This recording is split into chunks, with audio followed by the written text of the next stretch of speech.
Well, as you all know, Jeffrey Epstein. Epstein's a total piece of trash. We're all aware of this. But I'm happy that sleazebag is no longer with us, you know. The more I learn about Jeffrey Epstein, the more grossed out I get. The more I learn about this guy, the more sick to my stomach I feel. And we're gonna watch the rest of his interview. We're gonna try to dive deep into the mind of a pedophile, a murderer, by the way. This sick bastard loved watching torture videos. I mean, this guy really is. He's a piece of garbage. I mean, this man is a total piece of fucking filth.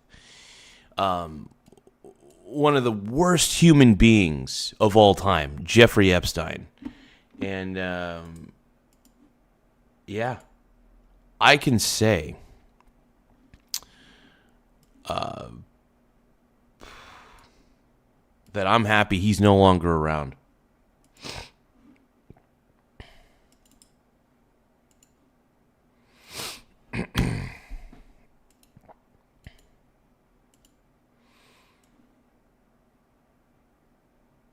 But yeah, no, we're gonna react to the rest of the Epstein stuff. Like I said, the dude was a piece of garbage, dude. The dude was a piece of. Ugh. Here's the key. If you don't, Mr. Bannon, the worst. Oh God, I don't care. make sure the Justice Department charges you with discriminatory lending because you refuse to lend to my subprimers. In business terms, you should never lend to. But yeah, it's basically Bill Clinton. In a lot of ways, Bill Clinton forced the banks to give a loan to everybody, even if they had really shitty credit. Because you know what really shitty credit means in finance terms, unfortunately? Subprime. That was the label they gave. So if you didn't give to people with subprime credit, which equals shitty credit, then you were being discriminatory. And this is why banks, in a lot of ways, Epstein's right on this one. Bill Clinton, this is crazy. This is wild to me. Bill Clinton was the root cause of the 2008 crisis, of the 2008 housing bubble, the 2008 financial crisis. I mean, we could all point it back to Bill Clinton basically telling banks that you got to give loans to everybody, even to people who don't deserve these loans, even people with hot garbage credit, for example. And that's crazy. And everybody knows that you should never give a loan to somebody with shitty credit. You just shouldn't. Because chances are they're not going to pay you back for whatever reason, whether they're just lazy and they don't pay back their debts, or whether they just don't have they usually don't have the money to pay. So you don't want to give it to broke people, man. It's just a bad idea, bad practice, bad call. Very bad call, by the way. Extremely bad call. So Bill Clinton, shame on you, man. You're basically pressuring banks to give out loans to people who shouldn't have these loans. I mean, these are people who just shouldn't have the loans. Period. End of story. If you have shitty credit, you don't deserve a loan. You don't deserve to get a house if you got shitty credit. You got to build your credit back up. You got to prove that you can actually pay shit back.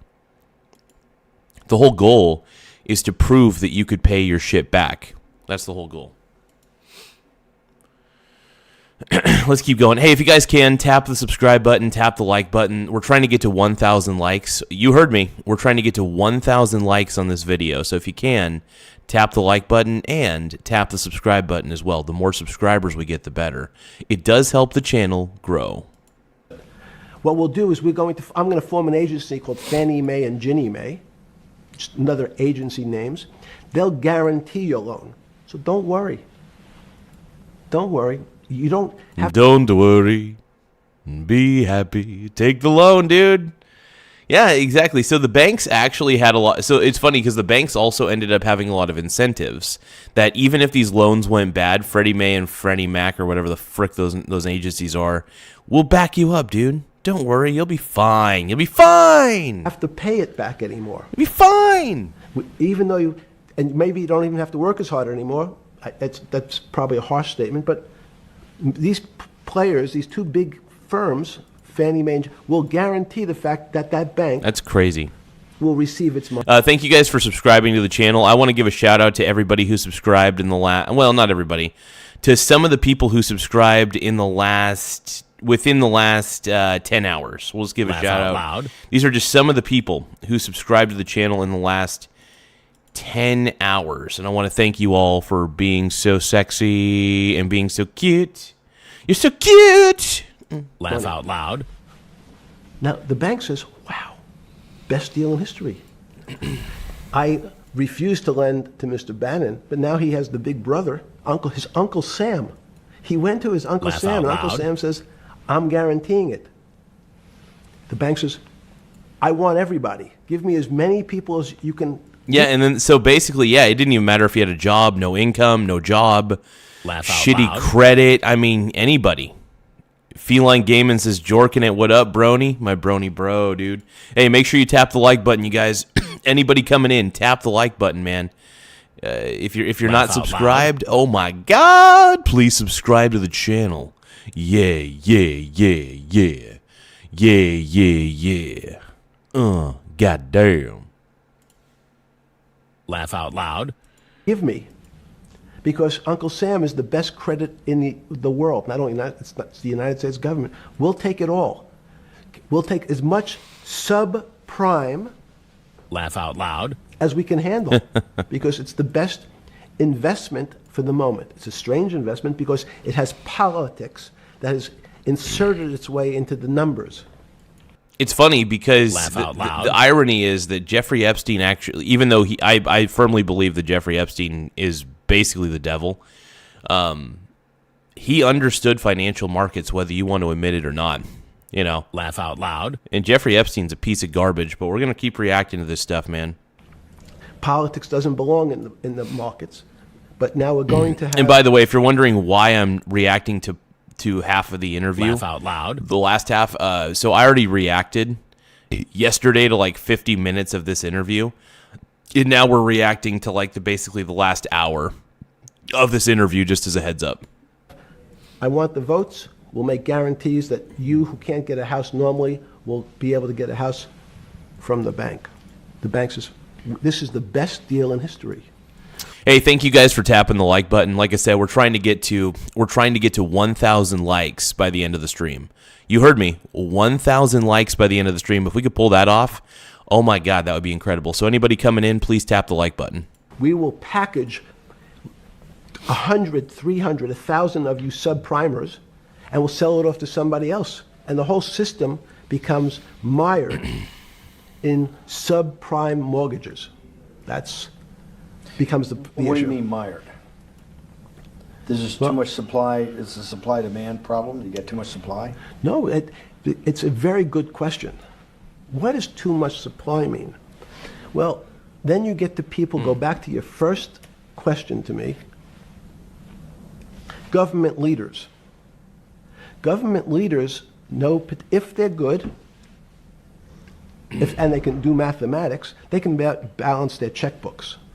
So certain Okay. people in Congress said, well, how do you value these subprime mortgages? The banks say we've been valuing them the same way we've always valued them for the past 20 years.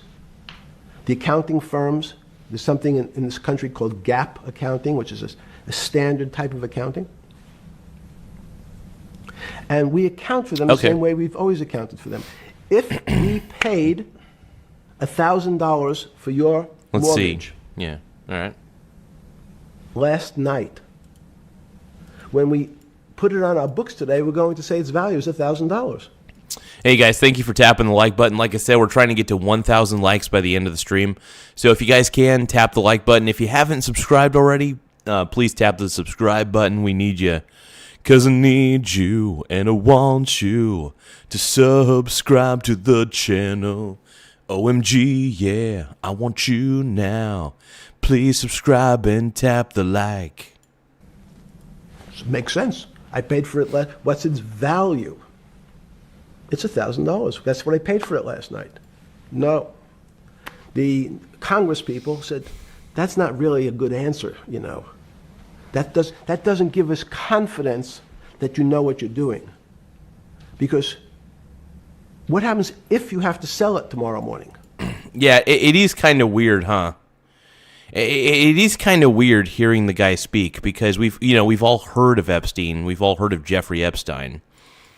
Yeah, we've never really heard the dude speak, right? And Trump is in the files 38,000 times. Holy crap, man! That's freaking wild, bro. That's wild, my brony. Jabroni. Thank you guys for tapping the subscribe button, though, and thank you for tapping the like button as well. It really does help the channel grow. Let's keep watching this, man. This is crazy. Something's happened and you have to sell it. Remember, there's kinds of stress tests. Would you be able to value it at what you paid for it the day before? And Wall Street says, that's not the way you can think about this. This is crazy. We always value things at the cost from the day before. And they changed the... I mean, Jeffrey Epstein, by the way, just to let you guys know, this is an entire...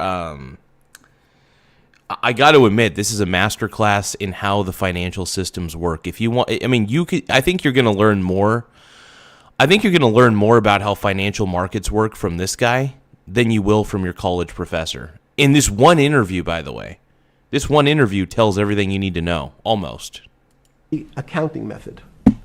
In essence, to say not what it was worth yesterday, but if I have to sell, what would it be worth? That's impossible. So what happened? Give me one moment here. Give me one moment. So my buddy Nathan sent me a photo, and it's a screenshot that says Vince Offer, the former spokesman for products like ShamWow, ran for a U.S. congressional seat in Central Texas, District 31, in late 2025, early 2026, challenging incumbent John Carter in the Republican primary, bringing his infomercial fame into politics in Texas. Oh, hell yeah, dude. Vince is a stud.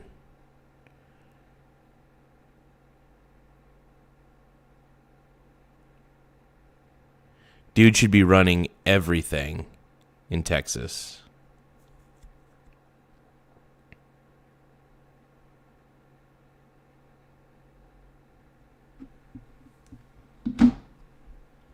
Is every bank now has to value something they bought yesterday at lower than they paid. Never before in 20 years did they have to do this. So something they bought at 1,000 on their books was 1,000 is now 990. Hey, thank you guys for tapping the like button. If you guys can, everybody on the stream right now in unison. In unison, everybody, tap the like button. We're trying to get to 1,000 likes by the end of the stream. Like I said, 1,000 likes. We're trying to break a record. Because we've gotten a lot of likes on a lot of streams before. We've gotten into the hundreds, but we've never got 1,000 likes in one stream. So don't forget to tap the like button. Let's go, dude. That starts to... You asked the question about what did I start to think about. Something's 1,000 and 990. This person now has to value it at 980. When did you first start to get nervous? Understanding Bill Clinton and all this. Did you change glasses? Yes. Okay. I changed shirt. I saw that black. It is kind of weird. So he changed his shirt. Well, he changed his shirt and his glasses during the interview. I don't know what that necessarily means, psychologically speaking, but I've never seen anybody change their shirt during an interview. That's very fascinating to me. Very peculiar. But hey, you know what?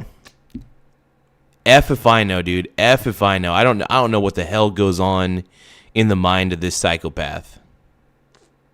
I have no clue, man. No clue, baby. Yeah, great. Yeah. I'm experimenting. Yeah. Okay.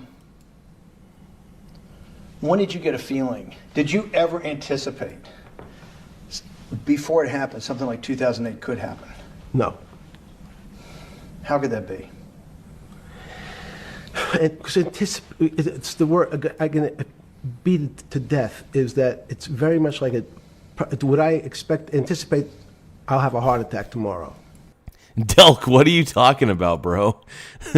Delk is saying that I sound turned on about him changing clothes. Why would you say that, bro? Why would you say that, Brony? Come on, man. Jeez. Judah. Give me 1 second, you guys. I got Lady Gaga stuck in my head. I was watching Diddy versus Epstein, the AI. It was like an AI Diddy versus Epstein stuff. Epstein went to the White House 17 times. Holy shit, dude. Dude, Epstein had his hands in like every single pot, bro. Every single pot that you can imagine. Thank you guys for subscribing, by the way. I appreciate it big time.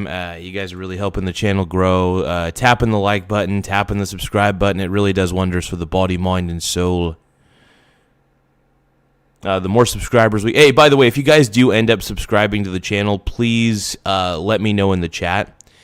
So that way I could highlight you guys. Anybody who taps the subscribe button, please let me know that you subscribed. Or you could type I subbed or subbed or subscribed, and I will highlight your chat so that way I could give you all the credit in the world for subscribing to the greatest, well, maybe not the greatest channel, but the most interesting channel on all of Vertical Lives. Yeah, baby.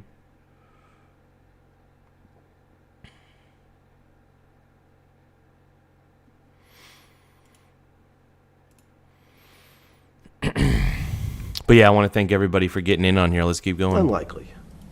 Was 2008 a heart attack or a stroke? Debilitating. It's a better. It was both. But why was it both? Because, in fact, as I said, the blood was getting dried up in the system, and the head, which is sort of the central bank, wasn't working. So, to some extent, it was a combination. It was a crisis. Did you see that building up over time? It's always been lurking in the background. I mean, if you have an older parent, would you say it's possible? Did you anticipate him having a heart attack today? No, you hope things are going to go better and maybe they'll fix it up. The system was getting too complex, and it wasn't based on derivatives, because what people keep forgetting, and as I was just explaining, Wall Street, and in many professions, including Wall Street makes it sound complicated. They don't want the little guy to understand what they do, because they make so much money, and they don't do very much. So they couch it in words like derivative and stock options and commodity futures and that's interesting. Different types of contracts. It's all... I will say a lot of the jargon on Wall Street is pretty ridiculous. But derivatives are a pretty simple concept to understand. In a lot of ways, when you're writing either a call option or a put option, depending how you're using it. Like, for instance, a covered call strategy is an interesting one. For example, a covered call strategy is a form of derivative income. And just to really summarize what a covered call strategy does, and it's really simple. What I do is I buy like whatever amount of shares that I want. We're going to keep it simple though. I'm going to buy 100 shares of Coca-Cola, okay? At whatever price it's at. And after I buy the 100 shares of Coca-Cola, then I'm going to write a call contract. I'm going to write a call option contract. And I'm going to put down what the strike price, and what the strike price is the price as long as it's at that price or higher for the call contract, then the person who owns the call contract can either exercise it or wait to exercise it.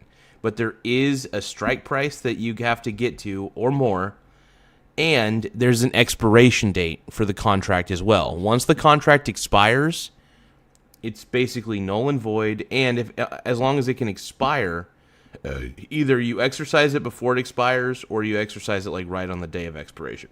It's totally your call. You can exercise a call option, by the way, at any time. So if you get a call option on anything, like a penny stock, for example, you could buy it. You could buy a call option. Anyway, what am I trying to get at? What I'm really trying to say here is pretty simple overall.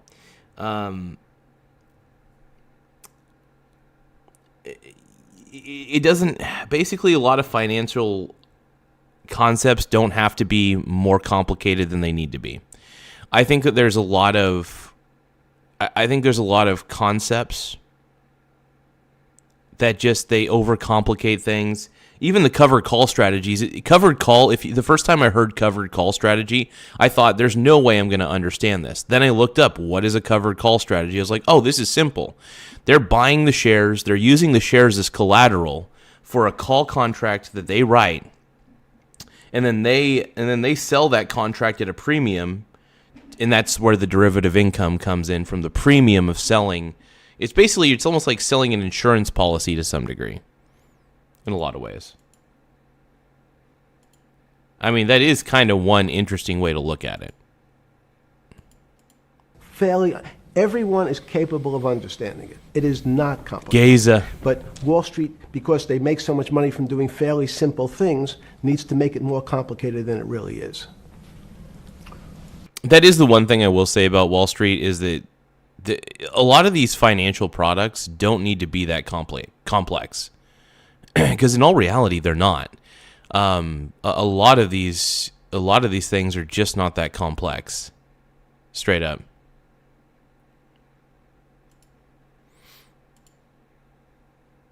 Give me 1 second, though. I think I'm having some issues with my internet connection.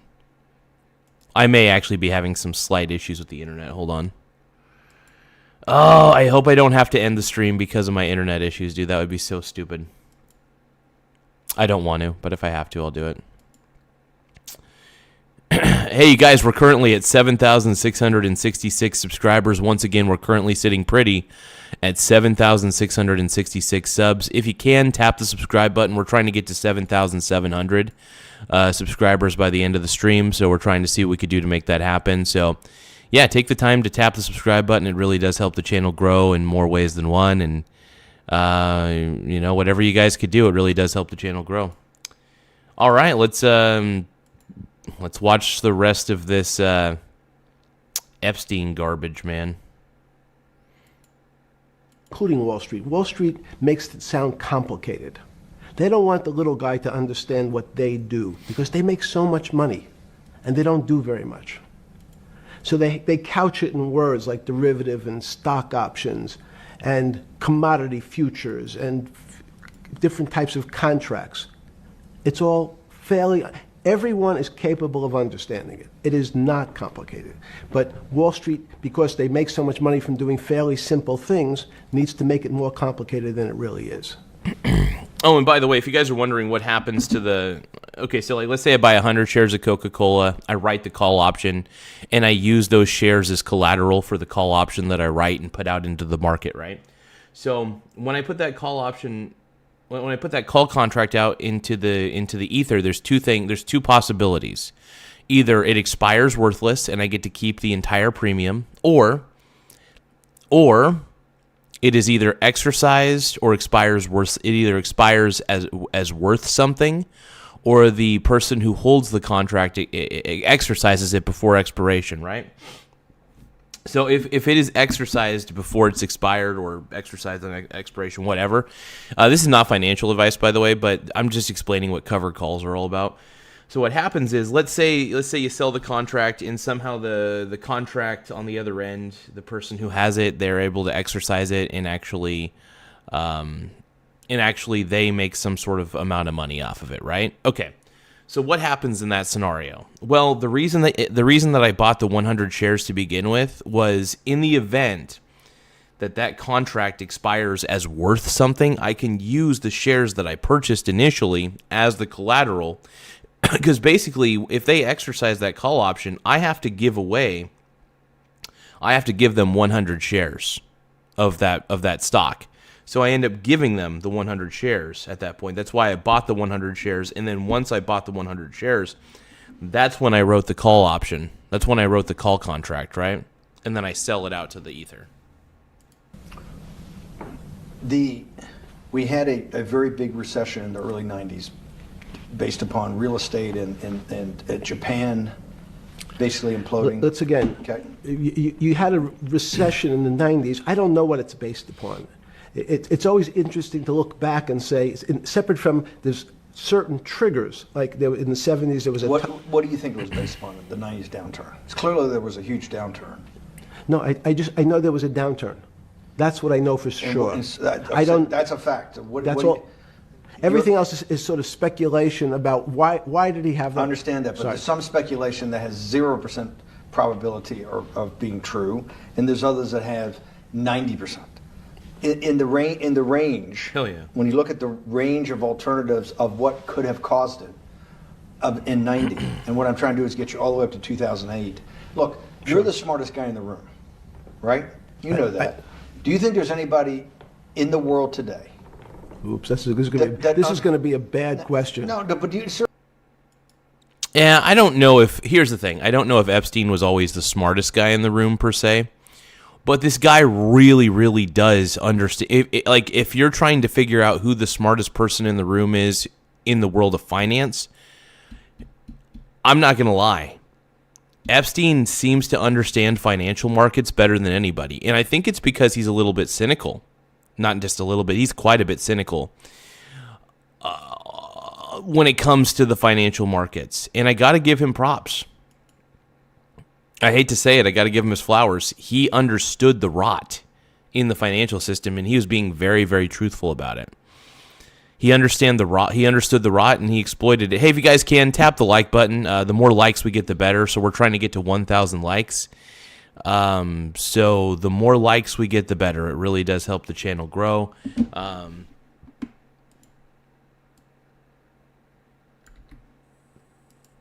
So, yep.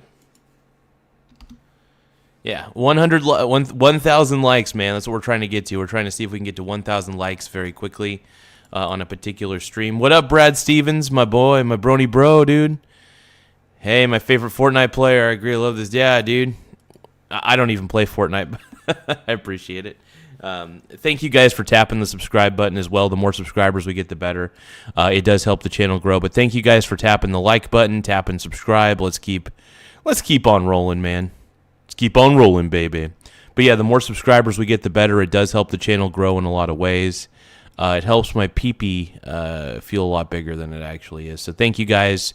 Thank you guys for taking the time to subscribe. I really appreciate it. Do you think anybody in the world today, the Alan Greenspans, the Bernankes, is there any central banker you know, any partner of any Wall Street firm, any guy running a trading desk, and I would take it that would be, or anybody at a Larry Fink at BlackRock, Steve Schwartzman at Blackstone, the top 100 financial guys, and let's throw in a couple of Nobel economists, and let's throw in the best professors at Wharton, at Harvard, at Stanford.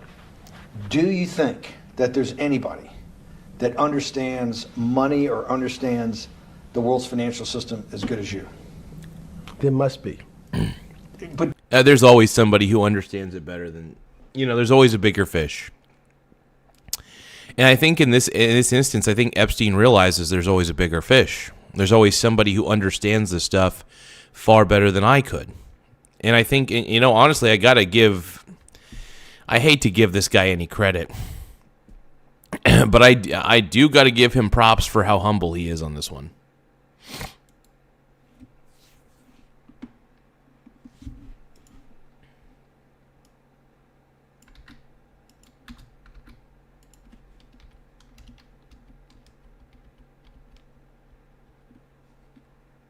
Baby oil expansion.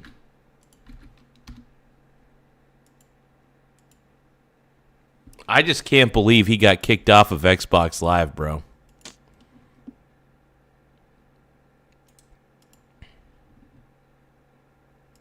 That's crazy. How he got kicked off of Xbox Live for being a piece of shit. It doesn't come to the top. I love it.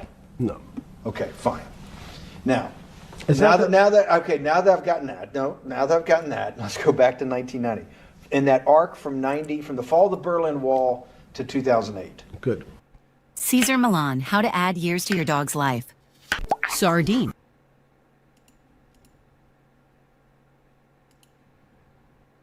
We started with the implosion in Tokyo of the Japanese economy, Japanese financial markets.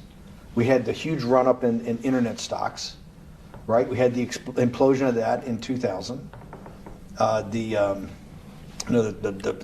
bankruptcy of Drexel Burnham in 90. Implosion of Japan, huge run-up in equity markets for the internet, implosion of the internet in 2000, 10 years later roughly. And then this run-up through the Iraq War and all that, the run-up to 2008. Every 10 years, it seems like, we're in some sort of 10 years before the 1990s was the 70s. You sound like an astrologer Okay. and not a financial person. You're supposed to be a mathematician. It just seems to me a pattern of every 10 years. That's misleading. That's exactly right. Because people like to see patterns. People like to see patterns where there are none. That is interesting. I mean, I got to admit, it is true. You see this happen a lot. You know how people will say that, and this is why this is where the term past performance is not indicative of future results. Past performance does not determine future results, basically. And so if we look at the S&P 500, historically the S&P 500 has averaged about a 9 to 10% gains every year is the average, 9 to 10%. That's not a guarantee, by the way. And past performance, as I always say, past performance does not equal future results. It's as simple as that. That's the equation. So just because there's been a pattern that has occurred in the world of finance doesn't mean that it's a guarantee. For example, there are people who say that, December is when everybody sells off. I think that's what people say. I don't know. But for instance, people will come up with these bullshit things where they're saying, the market's going to crash on this day because this stuff happens. It's okay. Sometimes not all patterns have a causation. Not all, what's the term? Not all correlations equate to a causation, I guess you could say. Kamado, why would the S&P 500 go to zero? It's 500 of the best companies in the stock market. That makes zero sense. These are actually valuable companies. And I will say this, though. If the S&P 500 crashed 50% tomorrow, or today, let's say the S&P 500 went down 50% in a day, you know what I would be doing? I would be buying as many shares of the S&P 500 that I could get my grubby hands on. I'm serious. I would buy as many shares of the if it went down 50%, 60%, 70%, 80%, I would be grabbing up as many shares of S&P 500 index funds that I could. Crypto definitely deserves to. No, cryptocurrency may not go to zero, but it's going to go to near zero levels. Just you watch. And the reason that cryptocurrency is going to go to near zero levels is because most people are starting to realize that cryptocurrency has not evolved, and that cryptocurrency is eventually going to get hacked by quantum computers, and that eventually the entire Bitcoin network is going to go to shambles. That's what people are slowly realizing. And by the way, the best investment is not cryptocurrency. It's companies that make quantum computers. It's companies that are trying to develop quantum computers. I invest in those companies mainly because I believe that quantum computers are going to be a big thing. I don't believe that people are going to have a person. I mean, who knows? I could be wrong on this one, but quantum computers are going to be a thing for big governments. There's going to be big tech institutions that'll have quantum computers. There's going to be governments with quantum computers. I don't think it's going to be in the hands of a personal. I don't think you're going to have a personal computer that has a quantum chip in it. It's funny though. Did you know that a quantum computer can solve an equation in 0.5 seconds that would actually take, I think about a second or two, that would take a digital computer, like a zeros and ones processor, like a straight up regular binary computer. It would take my computer about probably hundreds of thousands of years to solve one problem, a certain type of really complex problem that a quantum computer could solve in like a few seconds. So quantum computers are going to be a thing. It's going to be a reality, whether you like it or not. The one thing I can say is, since quantum computers are going to be a reality, the Bitcoin networks are going to go down. They're going to go down. No, quantum computers are a real thing, man. And the companies that develop quantum computers, I invest in those. Some of those are penny stocks right now. But, I didn't go all in. None of this is financial advice. But I do like to invest in certain emerging markets. And the field of quantum computers, if there are companies that are dedicated to this sort of thing, I do want some exposure to that. I do. So a pattern of going to be big financial contracts crisis every 10 years is just in my mind. Yes.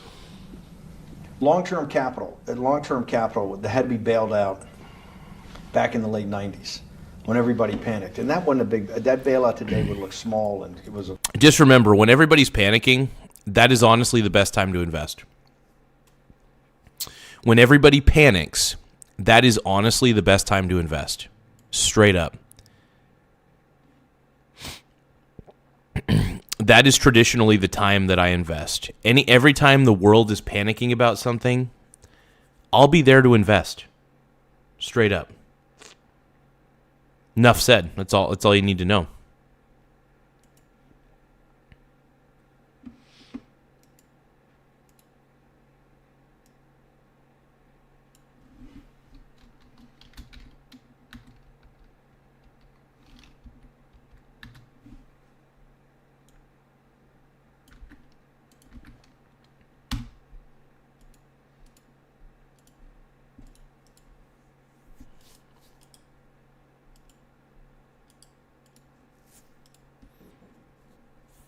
Thank you guys for tapping the like button, though. The more likes and subscribes we get, the better.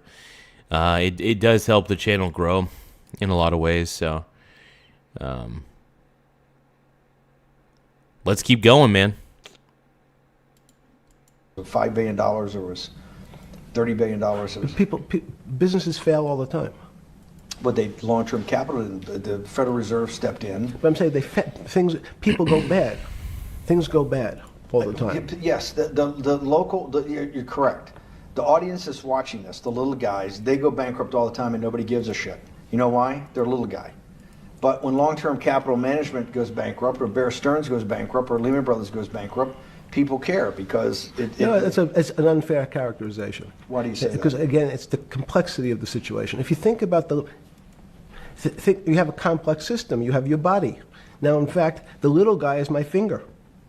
And Bear Stearns is your heart. That's correct. The banking system is my heart. The system, I can't risk my because remember, it's not only my. You haven't been able to name. Hang on. You haven't. Hang on. No, hang on. I was trying to hang. I wanted to see if the hang on worked. No. You haven't been able. You're not good enough yet.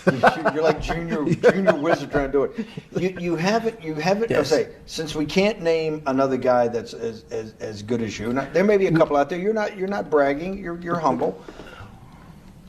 It had to be sometime. Please tell me there was some time before you went to jail and basically got cut off from daily information in the summer of 2008 that you started to get very nervous. What can disqualify you from getting a life insurance policy? With us. Everything. Like system that something was deeply wrong.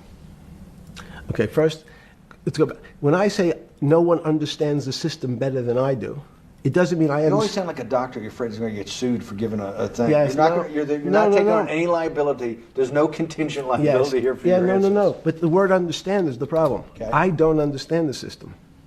So I don't understand the financial Will you system. please And this stop? is where You it gets cannot sit fascinating. here and Yeah, tell no, me. no. What we just went through, I'll go through again. The hedge fund managers, the money managers, the central bankers, the commercial bankers, the heads of the investment banks, the heads of all the trading desks, the top economists, and I'll throw in the business school lecturers at Stanford. Of all the top 200, 250, you can't name at the top of your head the guys are at least at your level. You have to understand it somewhat.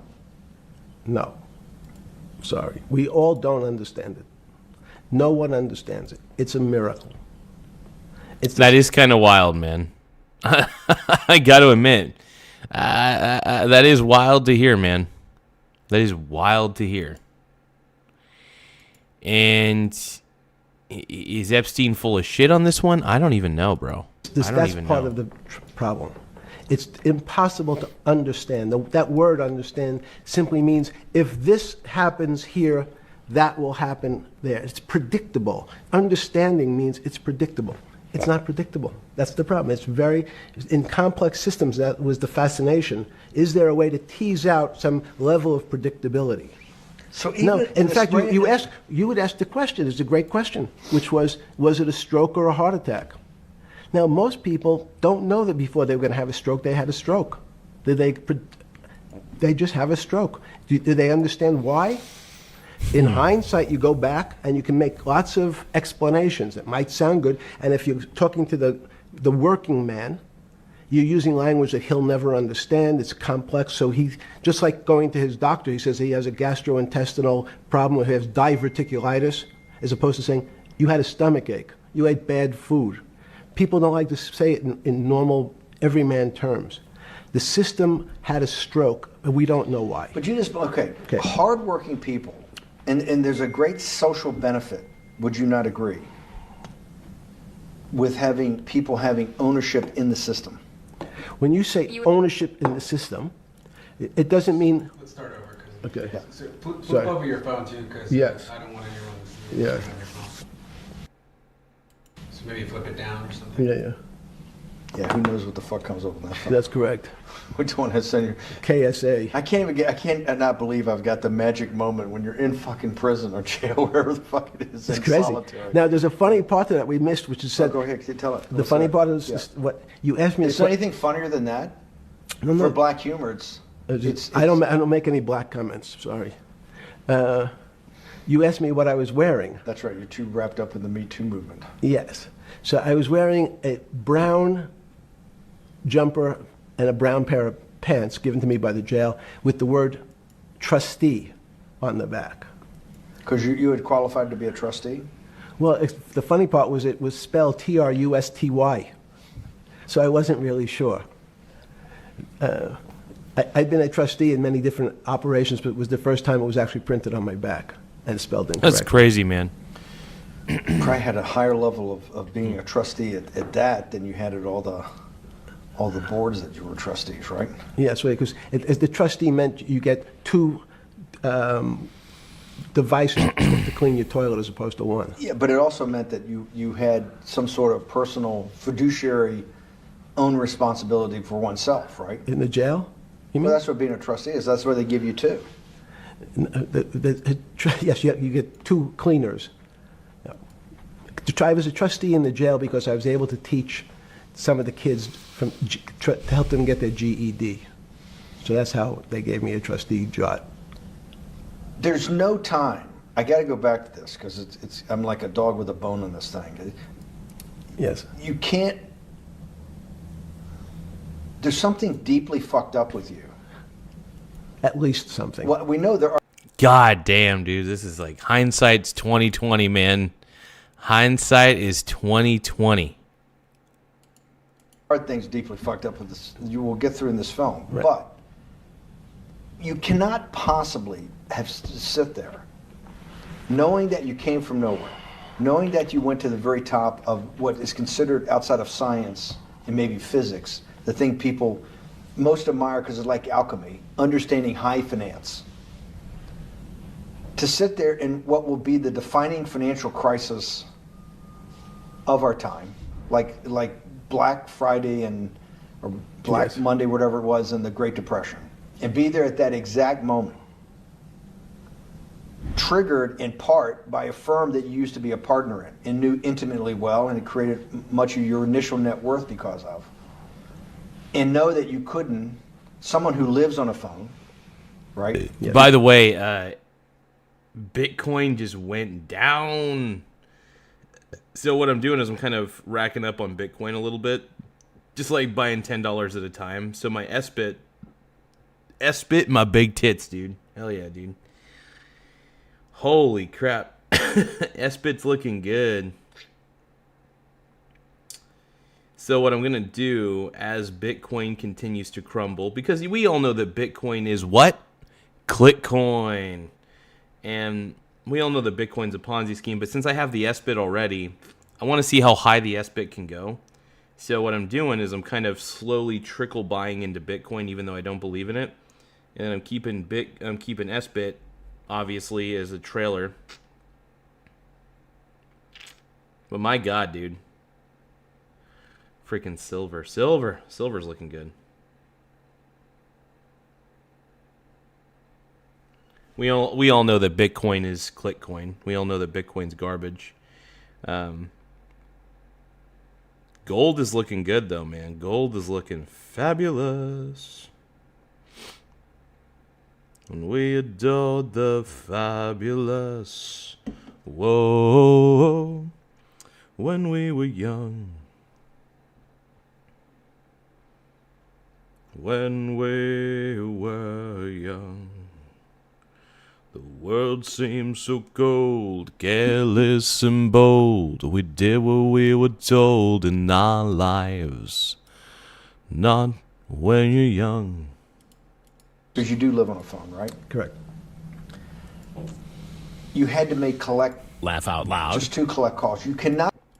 Hey, thank you so much, Mike, for subscribing. Hey, let's give a shout out for my boy Mike for simp-scribing. You are now, by the way, Mike is it looks like Mike is our 7,670th. We have 7,670 subscribers, everybody. Give a shout out to Mike.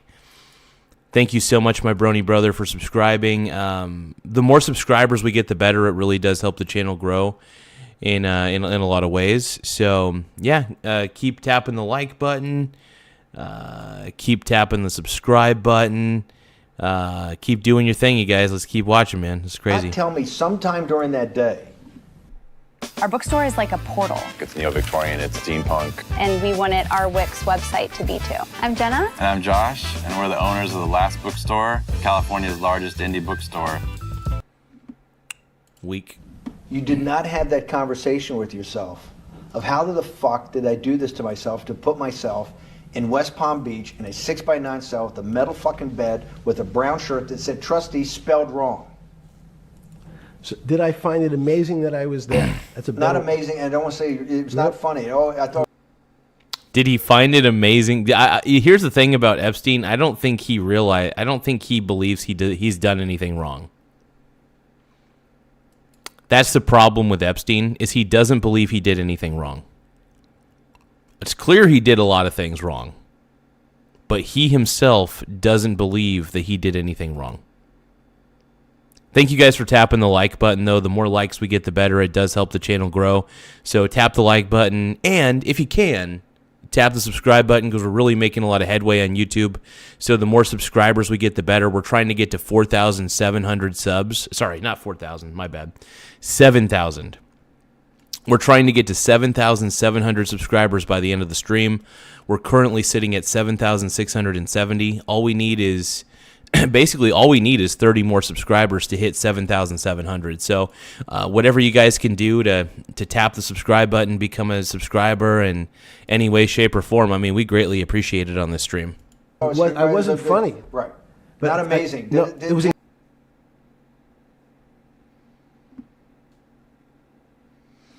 incredible. Incredible in what way? This- Incredible, like, how do I do this to myself? No. It's as incredible as me sitting here in this house. They are both just two sides of the coin. That's how I think about it. That my life today is incredible. Do you consider yourself a stoic? No, I consider myself a hermit. And thank you guys for tapping the subscribe button. And let's give a shout out again to Mike. Laugh out loud. Thank you again, Mike, for subscribing. I appreciate you, my brony. I appreciate you, man. Let's give a round of applause. Hey, if anybody has subscribed to the channel recently, make sure that you let me know in the chat that you subscribed. The more people, I want to try to highlight you on the screen. So if you subscribe to the channel, please let me know in the chat. I want to highlight you on the screen, okay? I want to highlight everybody who subscribed because it really is cool. I appreciate all you guys for even taking the time to subscribe to this channel. Thank you, guys. Stoics are not very happy. Being a hermit then, being in that 6x9 cell, being in the cell qua the cell was not the problem, right? Correct. What was the problem? Eating the almond joy bars. Because you couldn't eat the food. No, right. Okay. That's interesting. But remember... So he was basically afraid that he was going to be poisoned, so he would only eat things like almond joy bars because they were already pre-wrapped. Pretty tough to poison something that's already pre-wrapped, right? So it makes a lot of sense. But hey, thank you so much, Malcolm Scott, for subscribing. Let's give a shout out to Malcolm Scott 9611. Thank you, my brony brother. I appreciate you being a sub. If anybody else is subscribed to the channel, please let me know in the chat. I want to give you guys a shout out on the screen, man. I want to show you guys your flowers. I want to show you guys some love for taking the time to subscribe to the channel. So if anybody has subscribed to the channel in any way, please let me know in the chat, and I will highlight your name on the screen. Sound good? Let's go. My life is... Did that ever strike you that I can't eat the food because somebody might have done something to it? I gotta live off an almond joy bar, one a day or two a day or whatever. Well, I appreciate it, Malcolm, either way. No sneaking in. You better subscribe, bro. One almond joy bar, it did not hit you? You don't have at some time? You don't have to subscribe, but I appreciate you either way. I'm gonna say, well, thank you, Malcolm Scott 9611, for subscribing. Let's go back to the spring of 2008. Were you so wrapped up in your personal issues at the time you were not spending enough time on the financial markets, or were you deeply involved in the financial markets like you normally were? No, I was involved. And so we're saying that the smartest guy in the room didn't see it coming. No, of course not. not. The bankruptcy of Bear Stearns, you just thought was a Bear Stearns problem. You didn't see it as systemic. I know you keep harping on it, but it's not... Because you're a mathematician and understands systems. It seems that anybody that understands that they had a systemic problem, you at least be the first on the early search radar. If you're not going to see it, then I'm really afraid, because that means that I always assume there's at least a set of guys out there that have some sort of sense that something's not right. I think that you can have a general sense of what's going to go wrong, but look, financial systems as a whole, like if you look at each financial system independently, it's usually very simple to figure out. But sometimes it's very difficult to see what system affects another system in something as complex as financial markets, because like it's simple, but it's complex. For example, the things that make up our financial markets, the pieces are simple, but the entirety of all these different markets in the financial world are very complex. Extremely, if anything. Imagine... Rolling sound.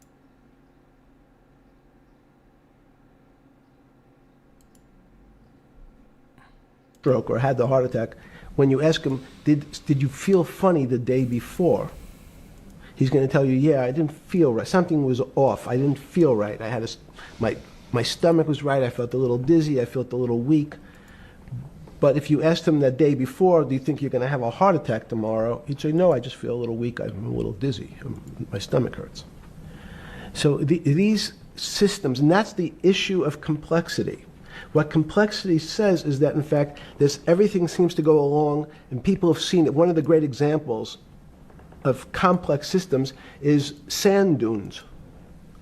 In fact, the sand keeps building up. People have seen some, and all of a sudden, one more sand drop, and all the sand starts running down the hill. Actually, so just a real quick thing. Malcolm Scott 9611 is saying, how can I subscribe to somebody who doesn't have YouTube Premium? Actually, it shows that I'm actually fiscally responsible with my money, that I don't buy stupid subscriptions like YouTube Premium. In fact, you should be commending me, Malcolm Scott. You should be giving me my flowers. You want to know why? Because I'm not stupid enough to waste any amount of my money on YouTube Premium. So, yeah, mic drop moment, dude. Why? Honestly, I should be making fun of you for thinking that I should have YouTube Premium. Why the F should I have YouTube Premium? It's a waste of money. Even though I have a good amount of money, why would I waste a single penny on something that doesn't give me any value? YouTube Premium doesn't give me an ounce of value. You know what gives me an ounce of value? Paying $20 a month for Chat fucking GPT. All right? Chat GPT, on the other hand, is amazing, and it's helped me actually build a really good portfolio. So, I don't know. I think Chat GPT is way more worth it than YouTube Premium. I think about my bottom line, Malcolm Scott. Only an idiot, only a moron would have YouTube Premium, in my opinion. I think YouTube Premium's a frickin' stupid subscription, if we're going to be honest. That's correct, Malcolm Scott. You have to watch some random advertisements because I'm financially fiscal. Absolutely. It's because I'm intelligent. Now, I did make a promise. I did make a promise to all you guys out there that once I hit 100,000 subscribers, once I hit 100,000 subs, 100,000. Once I hit 100,000 subscribers, I will actually get a YouTube Premium subscription. I will. Other than that, though, I'm not wasting my money on it. I'm not wasting my money on that subscription. It's a bullshit subscription, dude. Dude, Malcolm Scott, I don't really care if anybody respects me. Most people don't respect me, and they still subscribe anyway. You want to know why? Because I'm interesting. Yeah, I don't really give two shits about respect. I don't even care. I really don't care if people respect me. Do you think I give two shits if anybody actually respects me? Hell no. I don't. Because I don't think about that person. And if I don't think about that person, why the fuck do I give a shit if they respect me? I don't need respect. I need assets. The only thing that matters to me when it comes to the world of respect, I don't give two shits about respect. I give no shits about. I don't really care if you respect me, Malcolm Scott. I don't need validation from other people.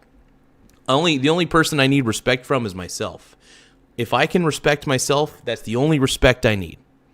I don't need your respect. I don't need anybody's respect. Zilch, zero, boom. Mic drop, bitch. I really don't need respect. That's the way I see the financial markets. Well, you funded Santa Fe in the early 90s or late 80s? I believe it was early 90s. I can get back to you. But early 90s, Santa Fe was... Yeah, I do the math, and honestly, sometimes the advertisements are actually good. Sometimes I'll watch a true classic tea ad. Look, by the way, the only time I really watch YouTube these days is when I'm reacting to videos on live stream. So, in all actuality, it doesn't really matter at the end of the day. It doesn't really matter. It was funded for the study of complexity theory. It was math. So let's back up. So why did I buy a ranch in New Mexico in 1993? So that gives you some sense. So I would have funded it in 1990. Los Alamos, which was the high energy lab up in New Mexico, was losing all its scientists. Hey, thank you guys for subscribing to the channel. We're currently sitting pretty at 7,673 subs. Once again, I can't believe I'm saying this. We have 7,673 subscribers. So we're getting really, really close to 7,700. I want to thank you guys for subscribing. So please tap the subscribe button. It really helps the channel grow. The more subscribers, the more subscribers we have, the more we thrive as a channel. So thank you guys for taking the time to subscribe to the channel. In Los Alamos, it was where Oppenheimer and where the By the way, one of the reasons I'm on YouTube, Malcolm Scott, is not because I want respect. It's because I want to teach people. I feel like I have a lot to give when it comes to teaching people about actual investing in personal finance. I'm not a financial advisor, so none of this is financial advice. But I have a very good understanding of what is valuable when it comes to assets and what is not valuable. I'll give you an example. Cryptocurrencies are not actually valuable. They have an intrinsic value of 0. So therefore, any price that you pay for cryptocurrency is overpriced, and you're going to most likely lose your money. Second, stocks are actually real assets. Gold, silver, real estate, those are true assets that actually are valuable. And those are good ones to buy and hold. Now, not all stocks are created equal. Usually it's best to have like an index like an S&P 500. It makes life a little bit easier. But yeah, usually I have just a very vast, very diversified portfolio, mainly to make up for the fact that I have a small wiener.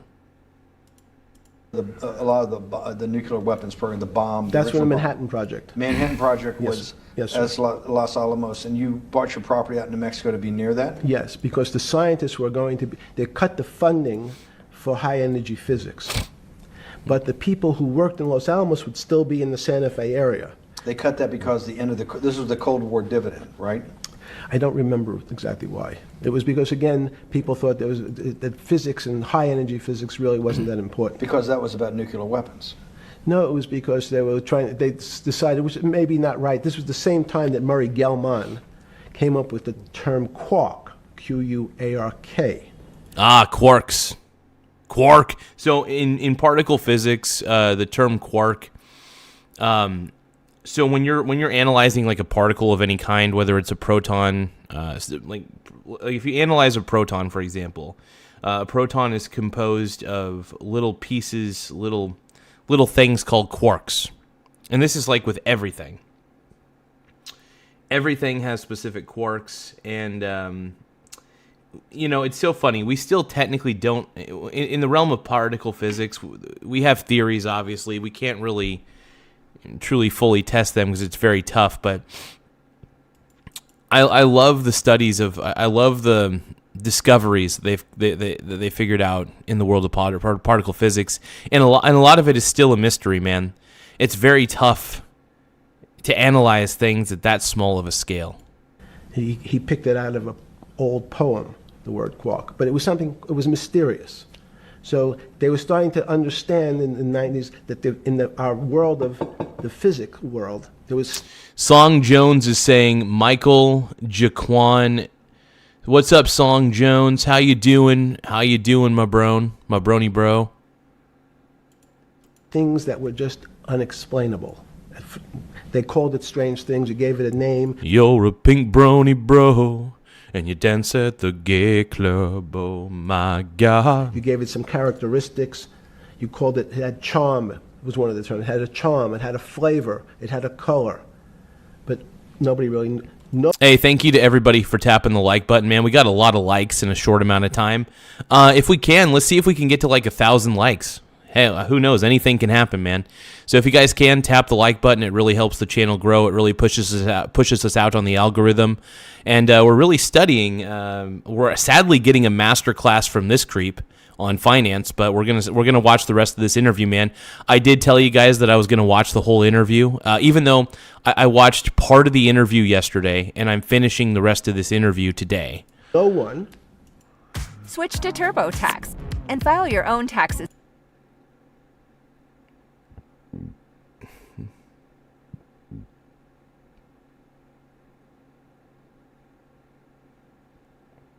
Come on, man.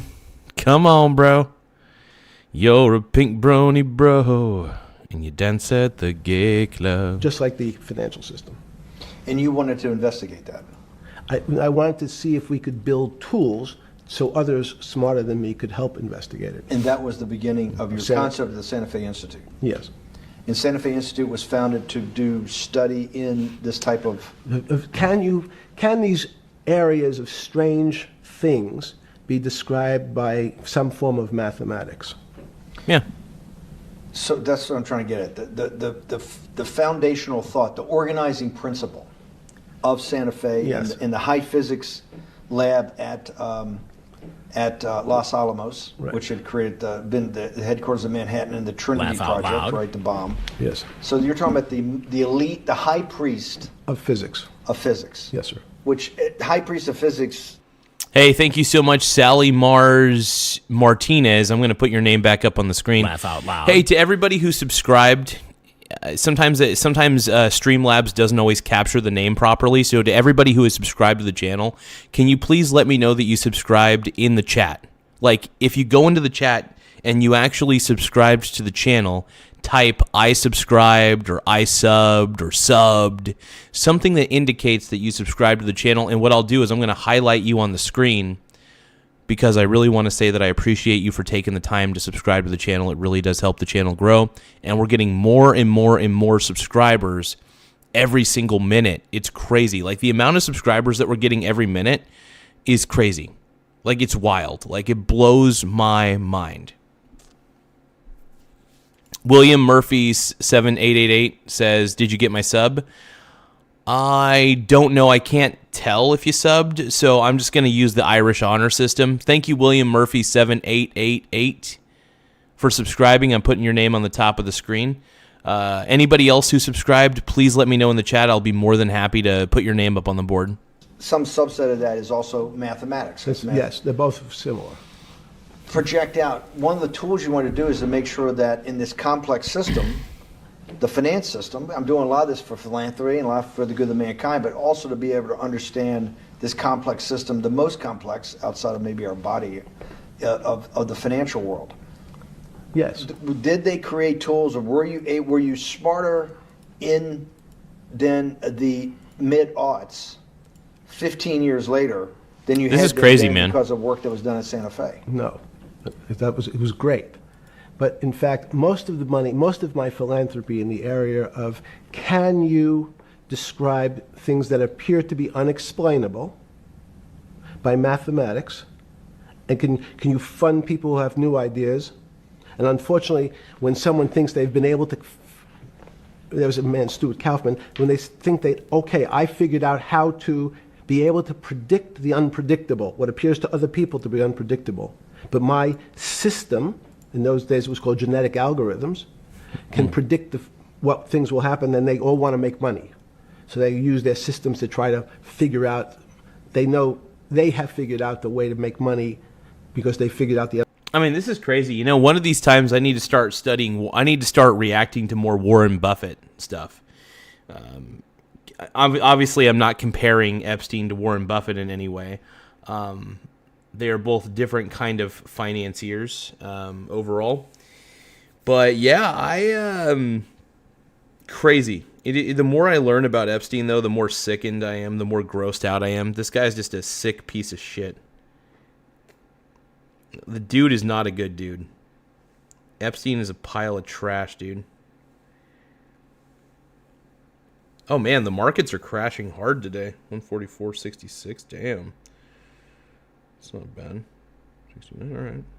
I'll buy a little bit of VT.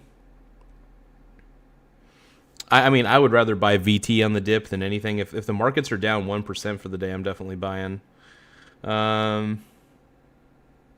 Yeah, well-diversified portfolio of stocks is a good thing. Let's see. Gold is looking good. Yeah, I love swing trading the price of gold, though. Swing trading gold is probably my favorite thing to do when it comes down to the different type of markets to get into.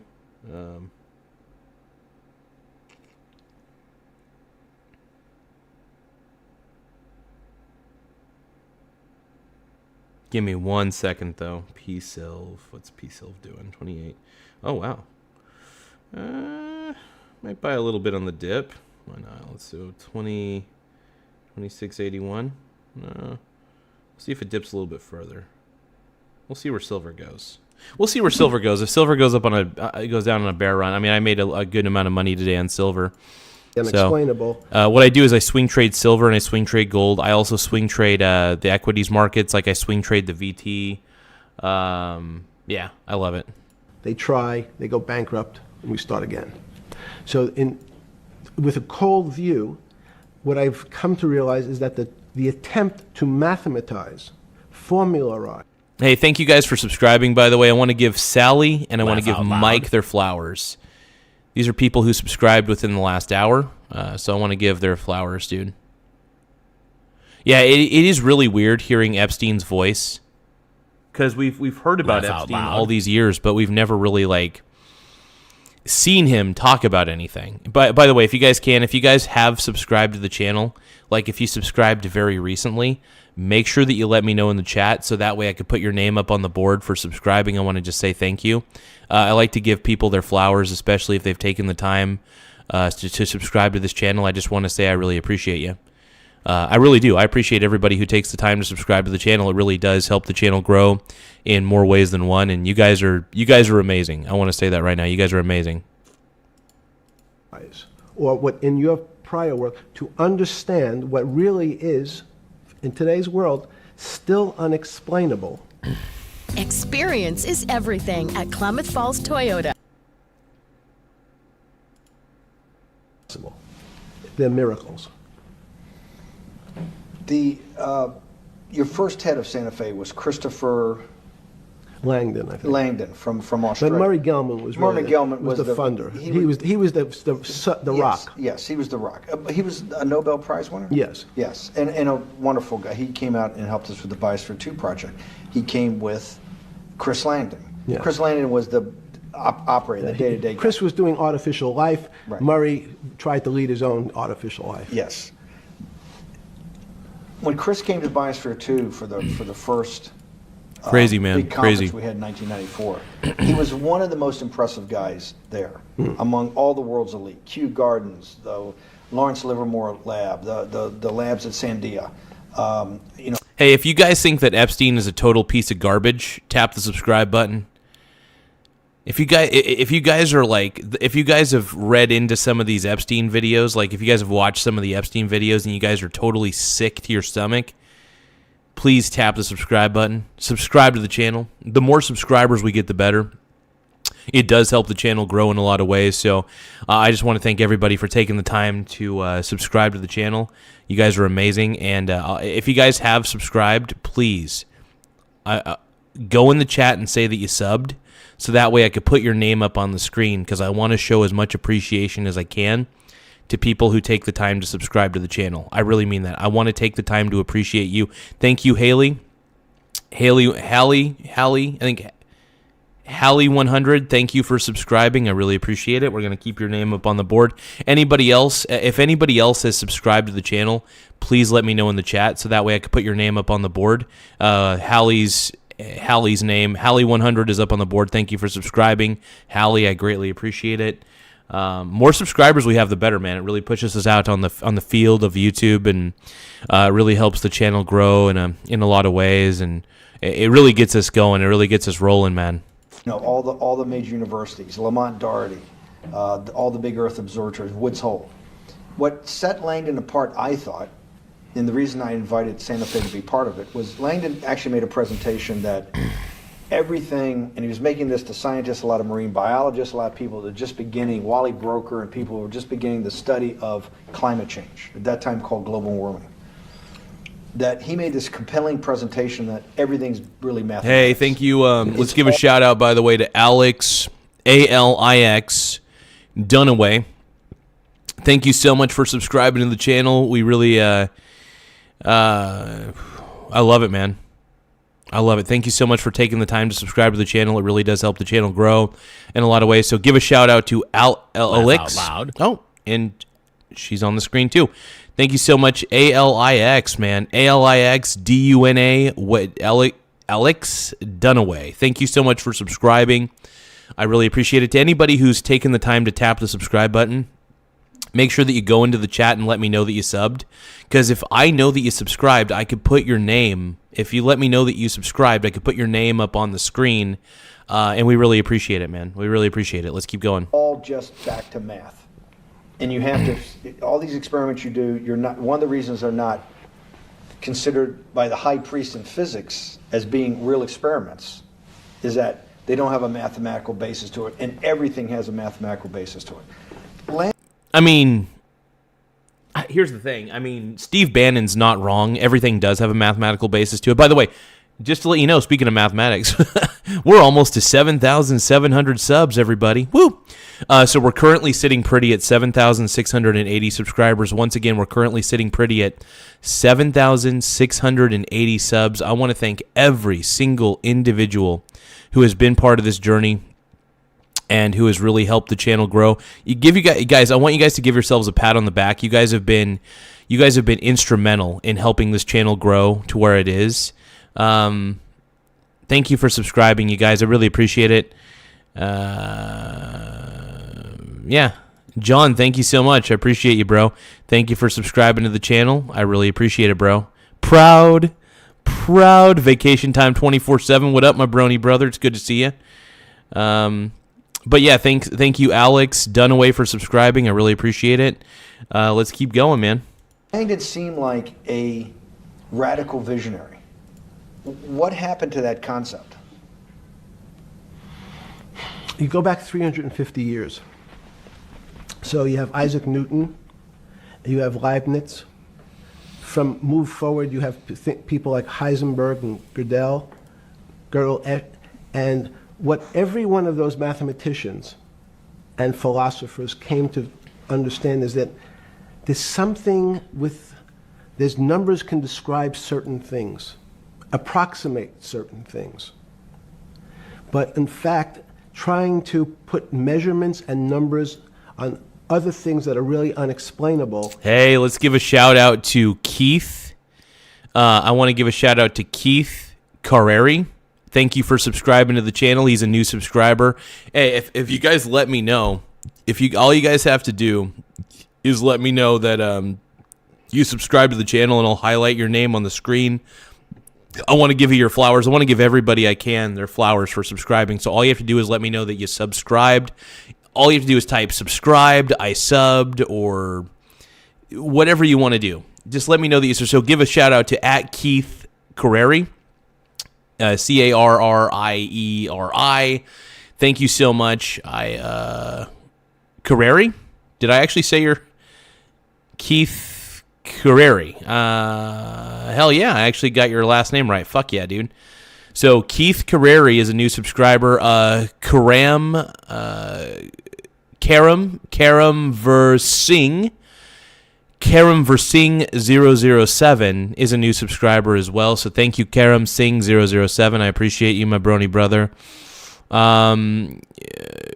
Thank you so much. I really appreciate it. And Karam Versing, of course, yes, you subscribe. Thank you, brony. I appreciate it.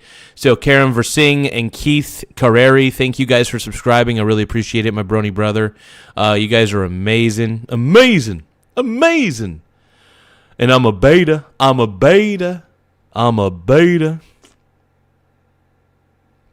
Thank you guys for taking the time to subscribe. Let's keep watching this. Folly.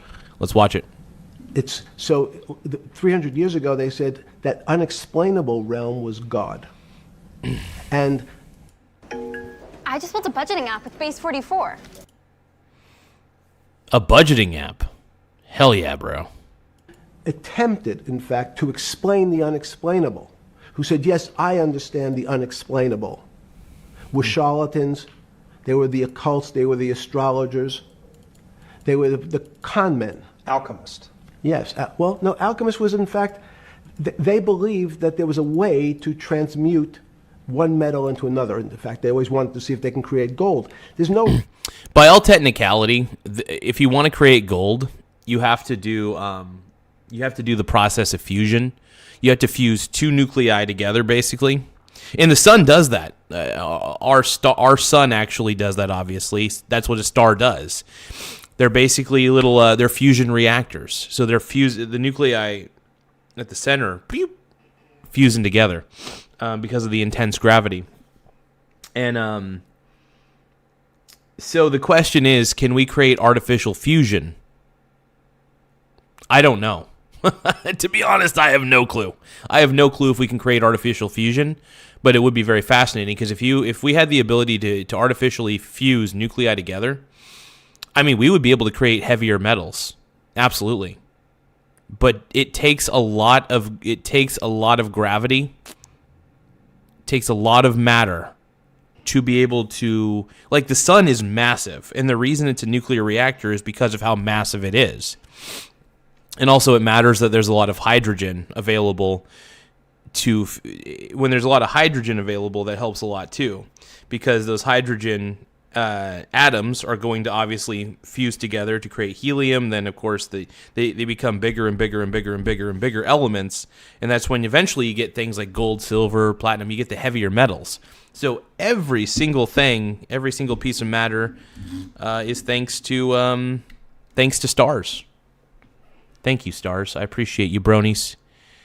You're a pink brony, bro. No reason, if you think about it, they recognize that one metal is different than another metal because it has some additional pieces to it. It has additional neutrons or protons or electrons.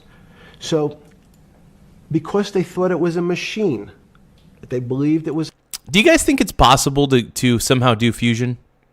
Like without the need of excessive gravity?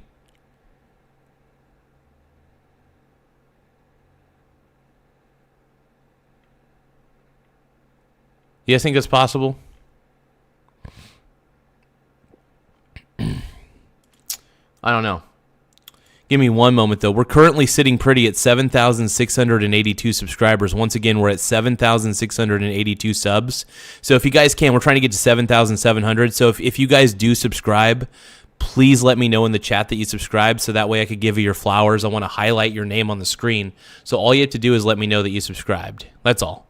And if you let me know that you subscribed, I'll put your name on the screen, and that'll be sexy. It's a machine. If I can take 5 protons and add 5, that gives me 10, I should be able to get gold. Move everything around inside these systems. The molecules transmute one molecule into another, and if this molecule I've transmuted it into is gold, I'm a rich man. It's back to money. But there's something strange happens. Isaac Newton says, this is really weird. If I want to push a ball on the table, I have to touch it. Maybe I have to blow on it. But I actually have to push one side of the ball or the book to move that side. I'm pushing here, and obviously this thing is what appears to us humans to be solid, so it moves as one thing. But the only way to get something to move was to touch it or put a force against it.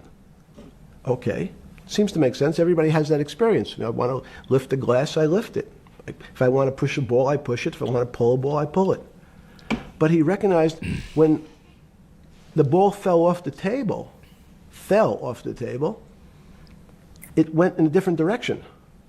How's that possible? Nobody pushed the ball down. And he said, this is crazy. Why did the ball go down? I didn't push it. I just let it go. So someone's pushing the ball, because I know that I am confident that the only thing that gets something to move is with a force that pushes. So there's a force that's pushing the ball down. In fact, he called it gravity. He measured how fast it was pulled. But Hamnet is the Golden Global.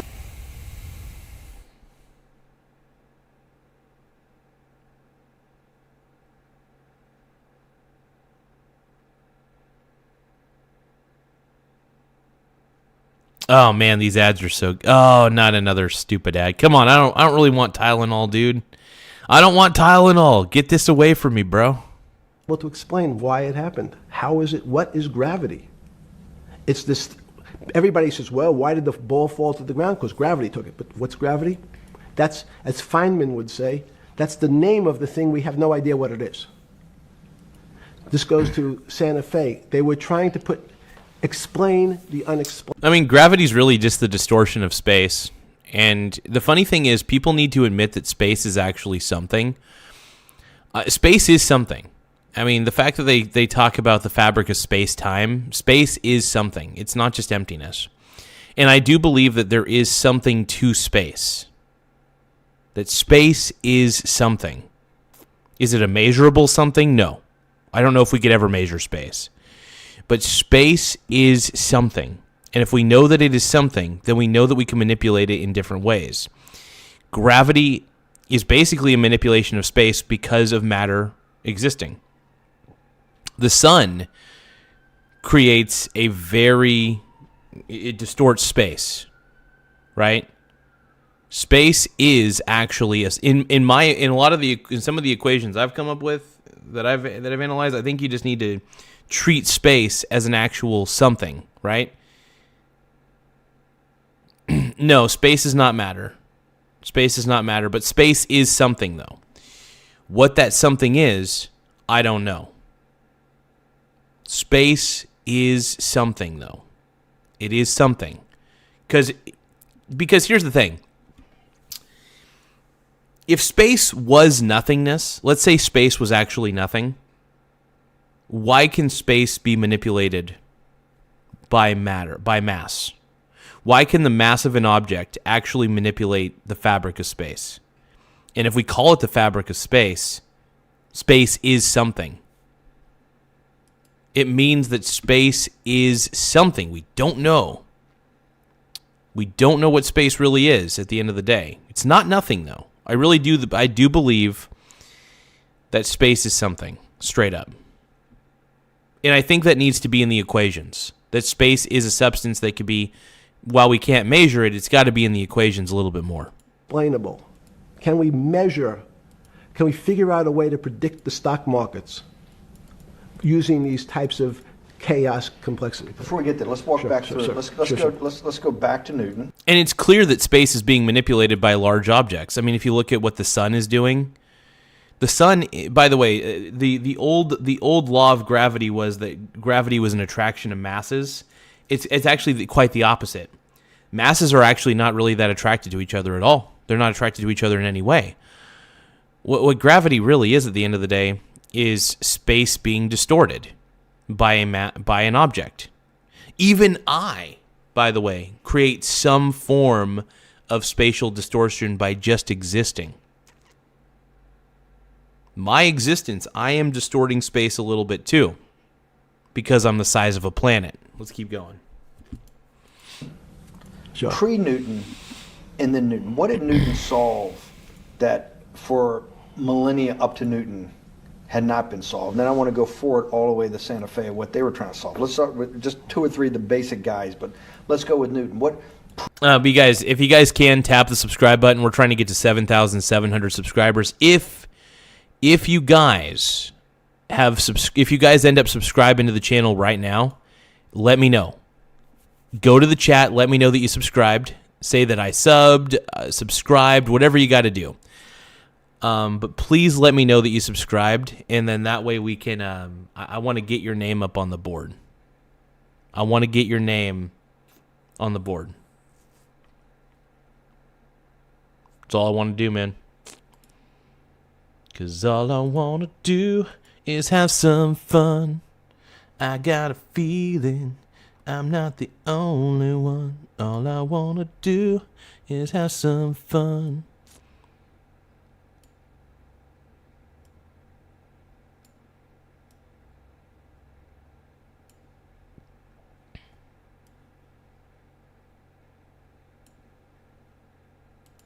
Pre-Newton, it was what? And then why is Newton such a genius? In such a, in the, I think mathematically they told me one time, I've seen there's been 115 billion people roughly that have lived on the earth. And of that 115 billion, Newton. Are you sure that's a number? That sounds a lot very high. We only have 7 now. I think in the history of the earth, I think I'll pull up the stat for you, but I think it's 115 billion people they figure. Wow, 115 billion individuals throughout time, for probably Homo sapiens. That's a lot of people to have existed for the Homo sapien lifespan. I think Homo sapiens have only been around for what, 300,000 years? I'm probably wrong on that, by the way. I don't even know what the exact number would be, but Always inflation. That's why you see have lived on Earth. But he's one of the handful of the most important. What did he solve for? Why is he so important for how we live today? And then we want to go through. This is interesting, man. This is fascinating. 2 or 3 other major ones to get us to Santa Fe. Well, it's a long journey. This is the heart of what we're trying to do. Let me take a bit of a detour just a second. What if you went to high school and the last year in your high school, you took calculus? So Isaac Newton sort of invents calculus. Well, that sounds mathematicians. To torture seniors in high school before they graduate. Yes, but obviously no. Yes, the answer is yes. Certain people could never do calculus. Why is that? Why is calculus so? Why is that the dividing line between, to me, people who can handle that and can go on to do certain things, and people just hit the wall? Calculus is really difficult, by the way. It's not an easy subject. I mean, there's a lot of. This is why I say you have to be a little bit autistic to be good at. You have to be pretty damn autistic to be good at calculus. It's pretty funny. No, I do enjoy calculus, though. I think it's a very fascinating. I love mathematics. It's really weird. It's actually disturbing that a guy like this, he's a mathematician clearly by nature. It's kind of crazy that this guy. It's such a shame that he was such a creep, because he actually is a genius in the world of finance. He really is. But it's such a damn shame that he's such a piece of shit. Even if they know math, it seems to me that there's that calculus is the thing that changes. It bridges. That's because it's about the theory of change and the theory of how things change. Because I love geniuses, man. I love studying geniuses, but when they're this evil, it's very tough to want to study them. It really is. It's tough to want to study this guy. But he is, honestly, by all metrics, he is, in my opinion, he understands financial systems. Maybe he doesn't understand them fully, but he has a very good grasp of how the system works. It's a great question. But in fact, what calculus does is it's somewhat philosophical.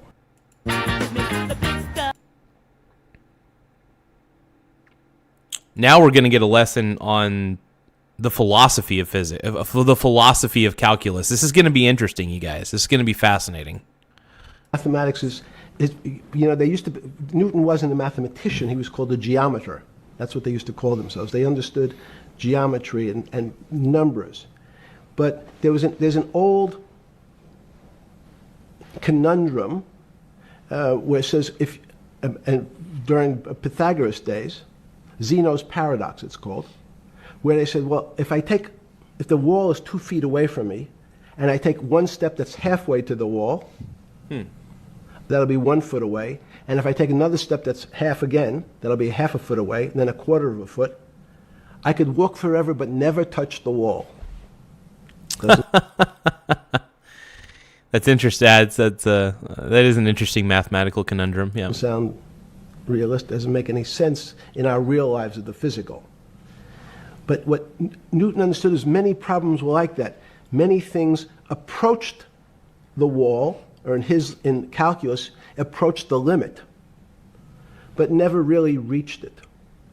So he said it's interesting. Okay.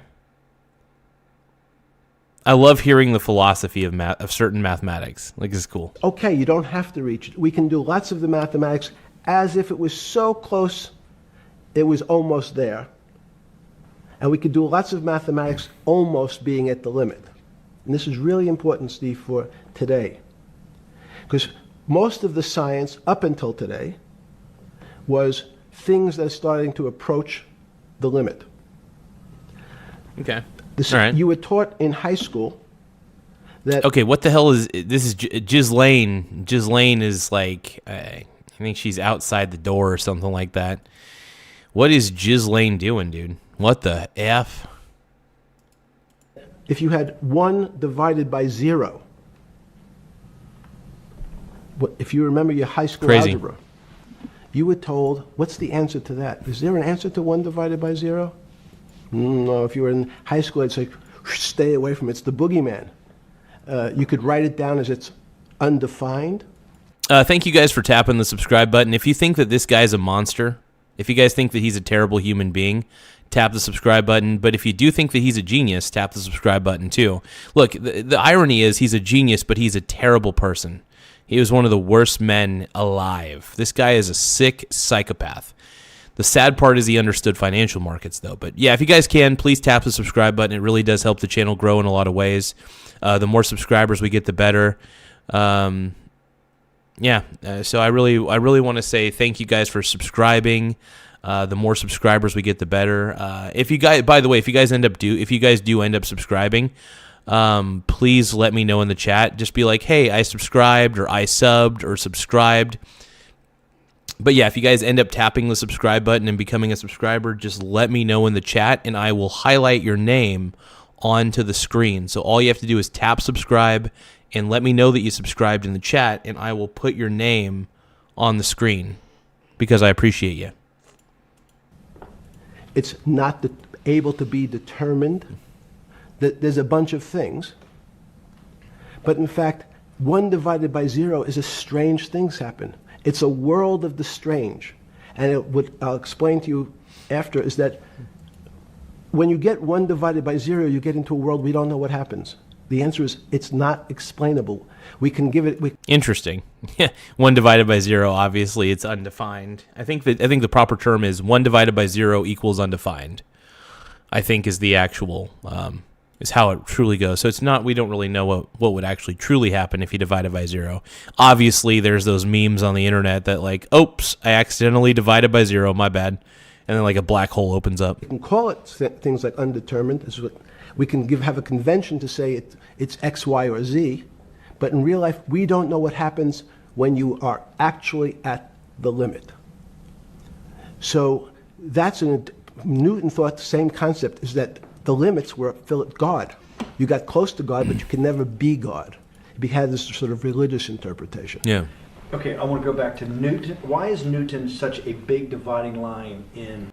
Smart founders know something most people miss. Get your domain name.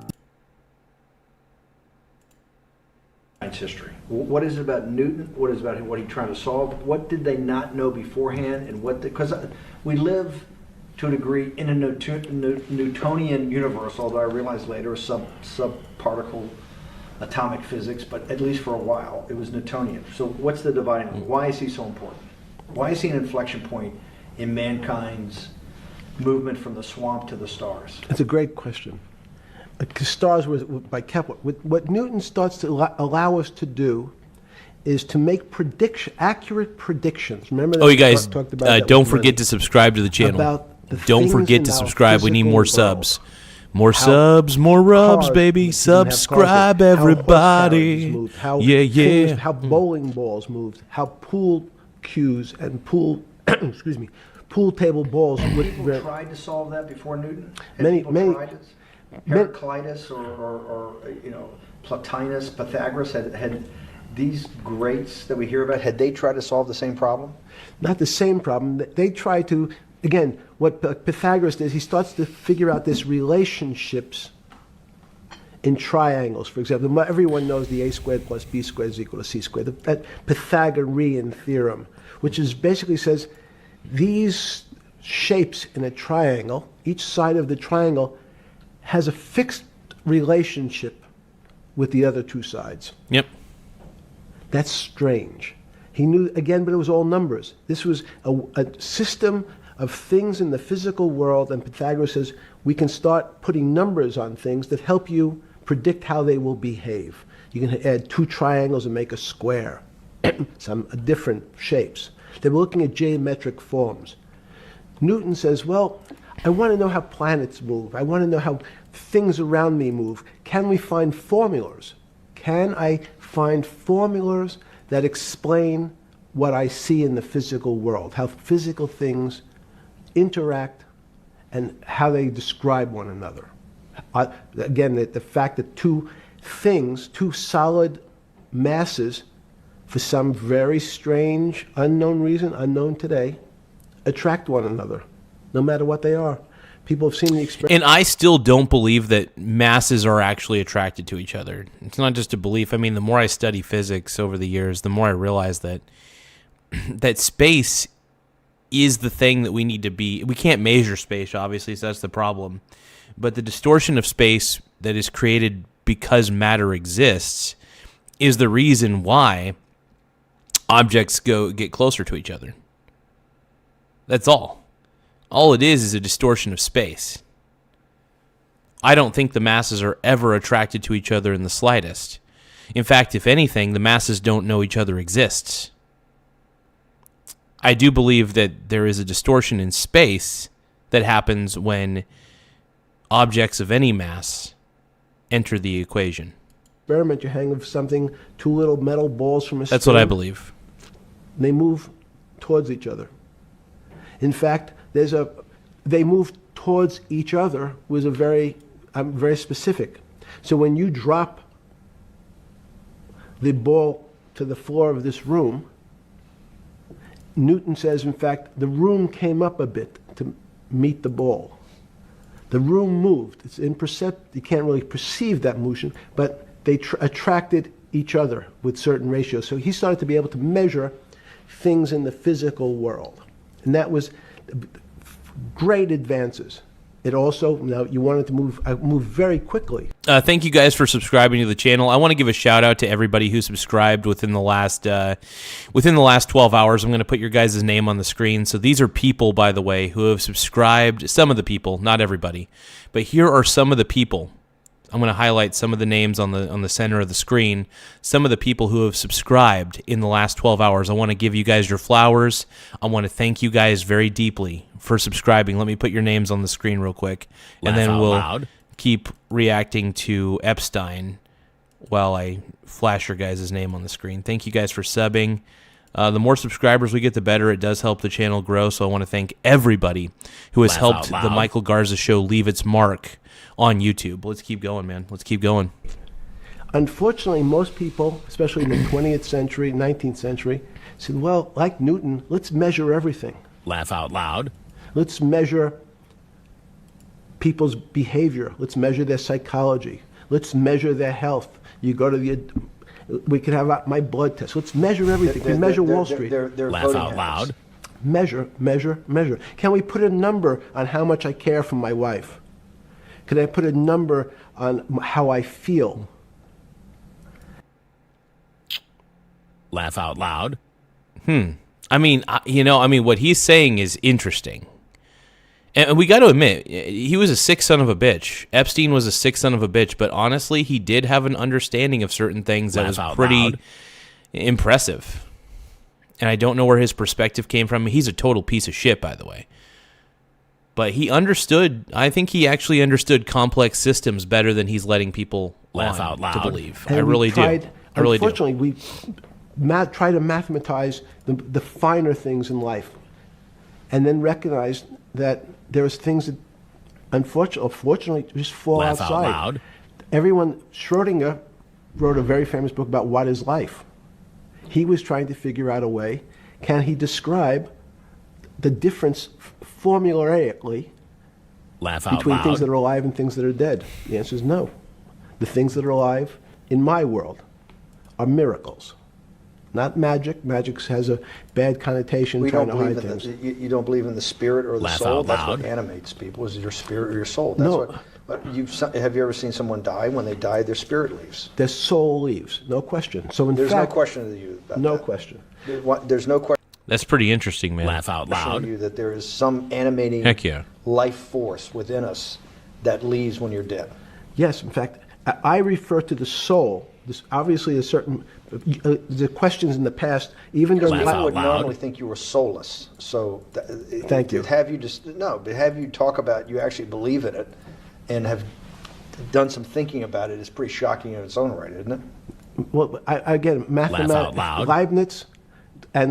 Leibniz thought. So Newton was at Cambridge, and he was the head of the math department, right? He's a professor, essentially. But Leibniz, was Leibniz a German professor? Yes. Whoa. What's that? I just built a budgeting app and God damn it. I'm not. By the way, you guys, I refuse to buy YouTube Premium. Said is, I refuse to buy YouTube Premium. I would rather deal with the ads that come up than actually buy YouTube Premium. I mean that. I refuse to buy YouTube Premium. All right? I don't want to buy it. I don't want to buy it. I really don't.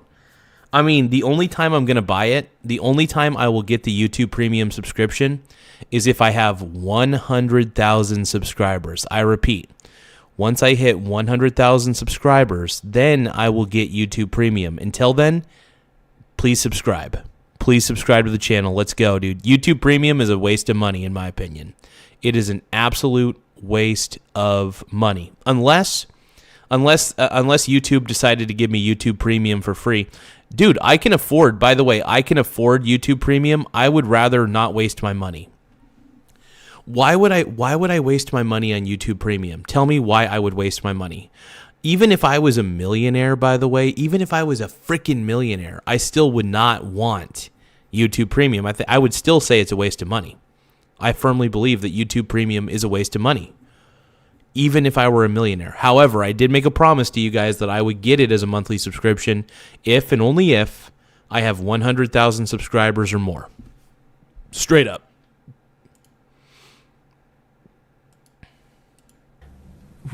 the soul is so strange because God took chemicals, which is simply the material, like tables, and he somehow made this material able to have a thought. How strange is that? Crazy. Not only does it have a soul, but this some way it was put together that this material substance is able to think. So when you say to me, it's obvious to everyone that there's such a thing as a soul. Now, if you're part of the Charlatanville, you'll try to explain it to people. The soul I describe as the dark matter of the brain. The soul is the dark matter of the brain. Interesting. I mean, we're getting into some weird metaphysics by reacting to this video. I'll tell you what. I don't even know what to say, man. But if you guys think that Epstein is a total piece of garbage, like I do, I really do, tap the subscribe button. The more subscribers we get, the better. It does help the channel grow. So please take the time to tap subscribe. If you guys want J.D. Vance to be the president in 2028, please subscribe to the channel.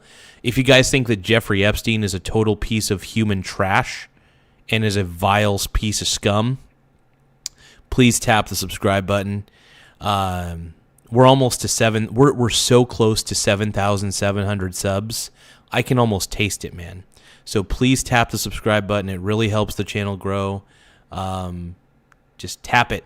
Tap that subscribe button, man. And we're trying to expose the woke agenda.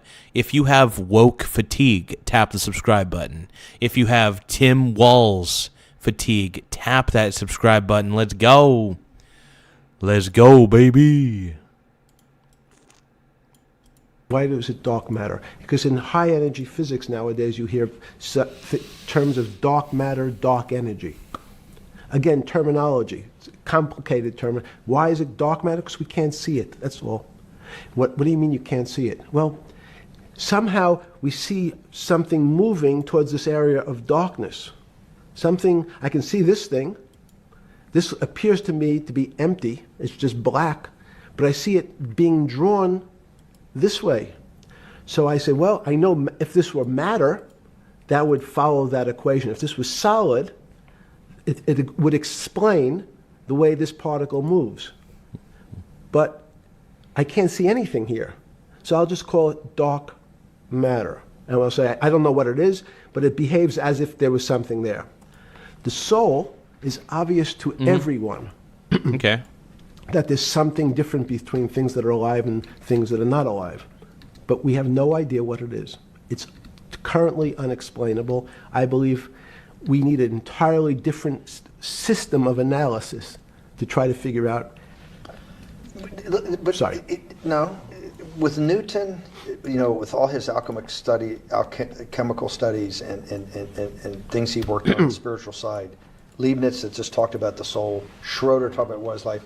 If a modern scientist or someone that you funded at MIT or at Harvard or one of these things talked in those types of terms, they would be considered to be a wingnut today, wouldn't they?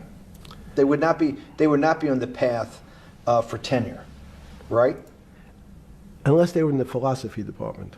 This is exactly my point. We're talking about three of the greatest mathematicians. Are you sure your tax? Oh, good Lord, man. I'm not buying YouTube Premium, by the way. I refuse.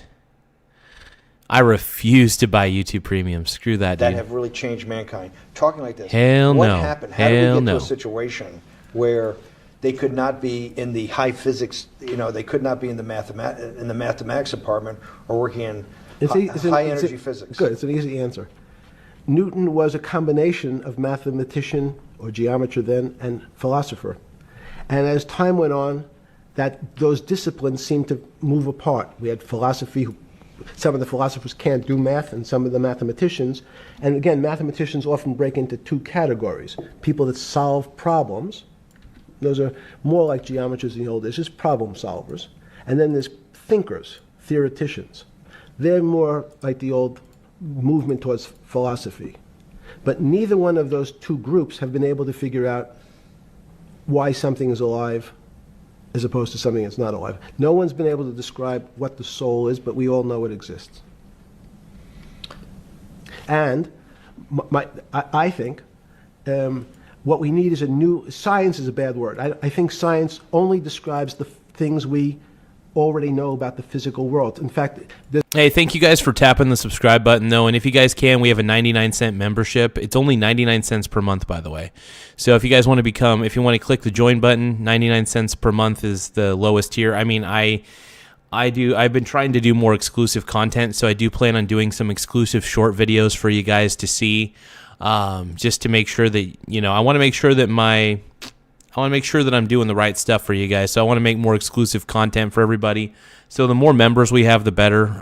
It does help the channel grow. There's an argument that the physical world that we see has been created out of our systems of mathematics.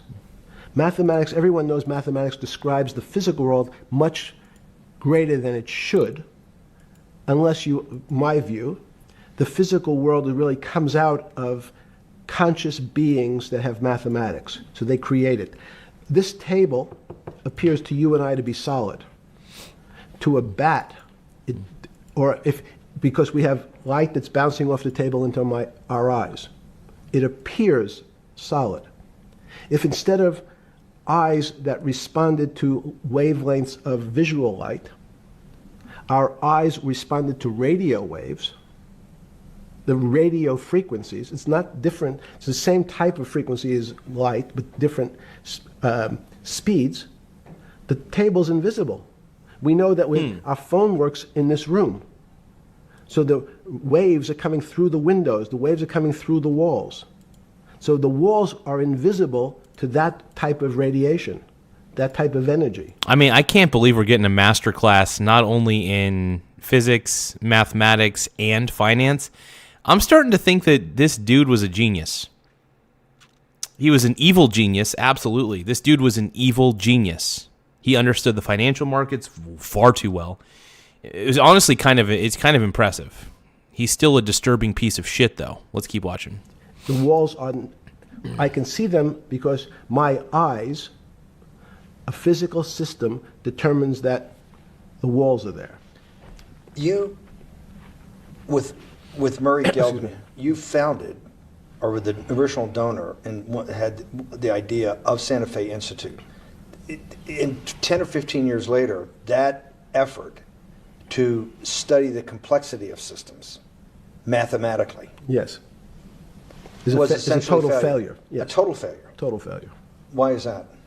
It's the failure of science because, in fact, if to some extent science doesn't describe romance. I don't know why I'm attracted to somebody. I don't know. People are attracted to each other, and everyone has the same feeling. They've seen someone walk in the room, and they say, "Oh, that person gives me a creepy feeling." I'm sure plenty of people have seen you walk into a room, Mr. Epstein, and thought to themselves, this guy gives me a creepy feeling. And then there's some people who are like, oh, this creepy guy can hook me up with some strange, oh my God. This is crazy, dude. This is wild to me. I mean, this really is blowing my freaking mind right now. My mind is blown, bro. The mind is blown. Science has tried to describe, science doesn't describe what creepy feelings means.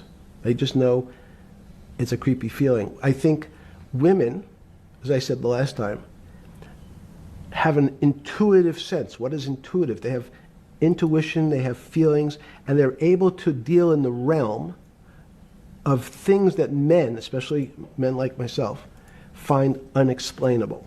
They have women have intuition, men see things a bit differently. Men want to measure everything. Women are not really that interested in measuring. That's true.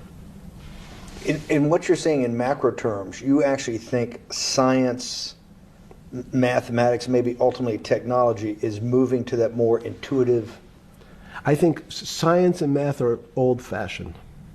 And unfortunately, people are still taught that they have to learn algebra in school and certain things in school, as opposed to learning to have an emotion. Is this what Larry Summers was trying to get at? Maybe he didn't say it perfectly enough, but what he was trying to get to in that system, the systems we study today, the way mathematics is either taught or understood, that women just haven't gotten up to the highest realms of engineering or physics or mathematics because of that. And you're actually implying that there's a either new branch of science, or we've hit an inflection point like in Newton that's going to go in a Newton took mankind in a different direction because he was able to measure.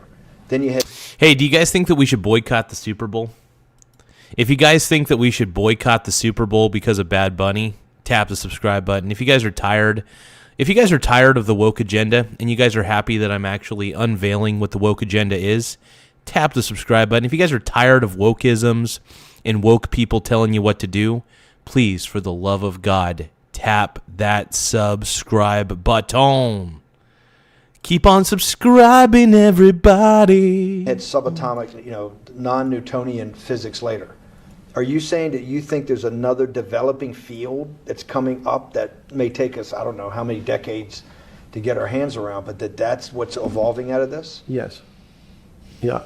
In fact, I think that mathematics, it's not the end of science. Every year someone says it's the end of, we can't discover everything. There's lots to discover with relationship to the physical world, but we know a lot already. In respect to the unexplainable world, we almost know nothing. Women, again, sense it. And instead of Larry Summers, I won't digress too much, but Howard Gardner early on said, there's not one form of intelligence. It's not mathematical intelligence. There's emotional intelligence. There's kinesthetic intelligence. Yep. There's a lot of different types of intelligences. That's true. There's this argument that I reject that black people are less intelligent than white people. It's not true. We know, for example, that if I was in the forest and I had to run from the lion or figure out a way not to be eaten, and my competition is a local African, I'm the one who's getting eaten because they have the intelligence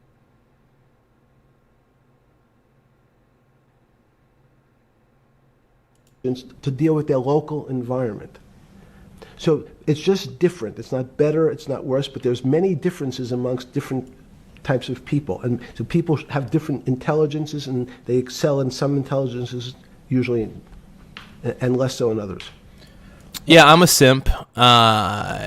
So Nika is saying, I think you're a simp for billionaires like Elon, Trump, and Bezos. Yeah, I am a simp. I love those guys, dude. I love Jeff Bezos. I love Elon Musk. I study billionaires, okay? I study billionaires and I study millionaires. I think that they're very fascinating people. However, there's some habits that these mega billionaires have that really creep me the fuck out. I think I'm more equipped to be a millionaire than a billionaire. So essentially, my whole goal is to become a million. Now, I do shoot for billions, by the way. The reason I shoot for billions is because the quickest way to become a millionaire is to actually have the goal of being a billionaire. Granted, I doubt in my mind I'll ever be a billionaire, but I have zero doubt in my mind that I'll be a millionaire. Like, I know for a fact that I could become a millionaire like that because I'm that good.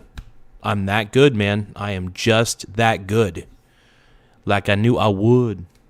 Let's go. When did it come to, because the world of high finance is a world of pure reason, or is it a lot of emotion and gut checks and on trading desk and central banks? Yep. When these decisions get made, is it that high church, like the high church of science of high energy physics, or is it as much emotion that comes in as much as the mathematics and the reason? That's a great question. I think if you talk to really experienced and successful traders and you ask them how they know what's going on, they can't give you an answer. They don't know. They feel it. They can feel the way the market's moving. They can feel the way the stock's moving. And that these are not very well-defined terms. It's difficult to put in mathematics terms. How did I feel it? You could look back and make guesses what I was seeing. But great traders feel it and then act on their feelings. That's the difference. Many people feel it but are afraid because they want a mathematical justification before they take that next step. When you first got on the trading desk at Bear Stearns in the late 70s or mid 70s, were you shocked by how little actual understanding of mathematics that the traders comprehended? Yeah, well, again, we had a text. Well, that's the thing. This instrument calculator. Most stockbrokers, especially before 1975, if they were good stockbrokers, could add. That's about it. They could multiply. If you could multiply, you were already in the top 15% of stockbrokers. That's crazy. That's wild, man. I will say, though, having a calculator, having a computer, I do love using Python programming language to kind of produce some projections and stuff. But outside of that, I mean, I love manipulating data. BRB, everybody.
All right. Let's keep watching, man.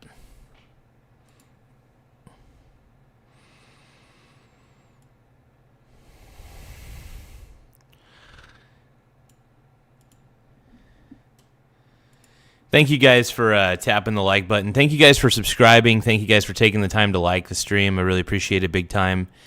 You guys are incredible, man. Incredible. All right, let's finish the rest of this. Let's try to finish the rest of this. This is crazy, man. This is crazy. Stockbroker simply meant there's a story. When I went to the first person, I had no money. And I said, how much money do you make a year? And he said, $400,000. $400,000, dude. If I was making $100,000 or even $400,000, I would legitimately take that money and I would just invest it into the most diversified portfolio I could imagine. And then I would live off the dividends for the rest of my days. I would never work. I mean, I would work, obviously. But yeah, it's crazy. It's impossible. I'm making $10,000. That's probably more than your family had made in his entire existence. Yes. And he makes that in a year. I said, what do you do? That's crazy. And he said, it's too complicated for you to understand. I love it that the Wall Street guys, they all say it's too complicated for you to understand. No, most of these, by the way, even though the overall financial system can be very complex, the overall totality of it, if you want to learn, honestly, learning how to invest is very simple, for example. You could still invest in the stock market and not do half of the complex things, overly complex things, I might add, that are unnecessary that some of these market guys are doing, right? You can long-term invest and be perfectly fine as long as you're diversified. In my opinion, I think you should always be diversified. I think over-concentrating into one thing is bad juju, man. It's bad. It's bad for you. If you guys can, though, take the time to tap the subscribe button. The more subscribers we get, the better. We're closing in. I can't believe I'm even saying this. We're almost to 7,700 subs. Once again, we're currently sitting pretty at 7,690. I'm serious. 7,690 subscribers. Also, if you guys do end up tapping the subscribe button, please let me know in the chat so that way I could highlight your name. I like to give everybody their flowers. Everybody who taps the subscribe button, I want to give you a shout out. I want to give you a call out. I want to just say that I appreciate you for even taking the time to subscribe to the channel, because it really does at the end of the day mean a lot to me. And you guys are incredible human beings for helping me out, man. You guys, I really want to say thank you to everybody for helping me out on this. Okay, let's keep watching. Which is what the main thrust of Wall Street people, they want to tell you it's too complicated. Because if you understood that person was simply, he had a brother-in-law, in fact, in this case, who ran the pension fund at General Motors. His brother-in-law would call him and say, buy 1,000 IBM. He'd hang up the phone, he'd write it out on a ticket. Interesting. And walk it to a window. That was his entire skill set. Hello, write what my brother-in-law says, walk it to a ticket window. Give me an example when you're on the trading desk in the early days of Bear Stearns of a time that you felt either complete uncertainty or you saw total panic, where something was happening that people couldn't foretell, and that they were like in an airplane cockpit where it's going wrong. Walk us through that. In 1978, I think it was, across the news wires, there had been a collapse of the currency in Thailand. On the other side of the world, had no relationship to me. I wasn't sure where Thailand was.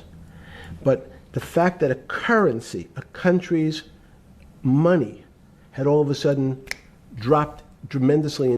Oh, yeah, and that can happen to any currency, by the way. This is one of the reasons why I don't save dollars. I mean, I do have dollars in my checking account, but regardless of that, one of the reasons I don't save dollars is because the U.S. dollar, I feel, is on very, very shaky ground. I feel like the U.S. dollar is on extreme shaky ground. So it makes sense not to save the dollar. I don't save any dollars, and I don't call the dollar money because it's not money. If it was true money, it would be backed by gold. The dollar is just simply cash, and cash is a currency, and currencies at the end of the day, they're all worthless. The only thing that matters are the things that governments can't print. Here's the thing. The government can't print more silver. The government can't print more gold. The government can't just print a home. It can't print land. The only things that I invest in are things that the government cannot print, and the things that cannot be destroyed by the government printing too many dollars. I don't even really hold bonds, by the way. Just to let you know, I have some bonds. I have some bond ETFs in my portfolio, but they only take up probably about 5% of my overall portfolio.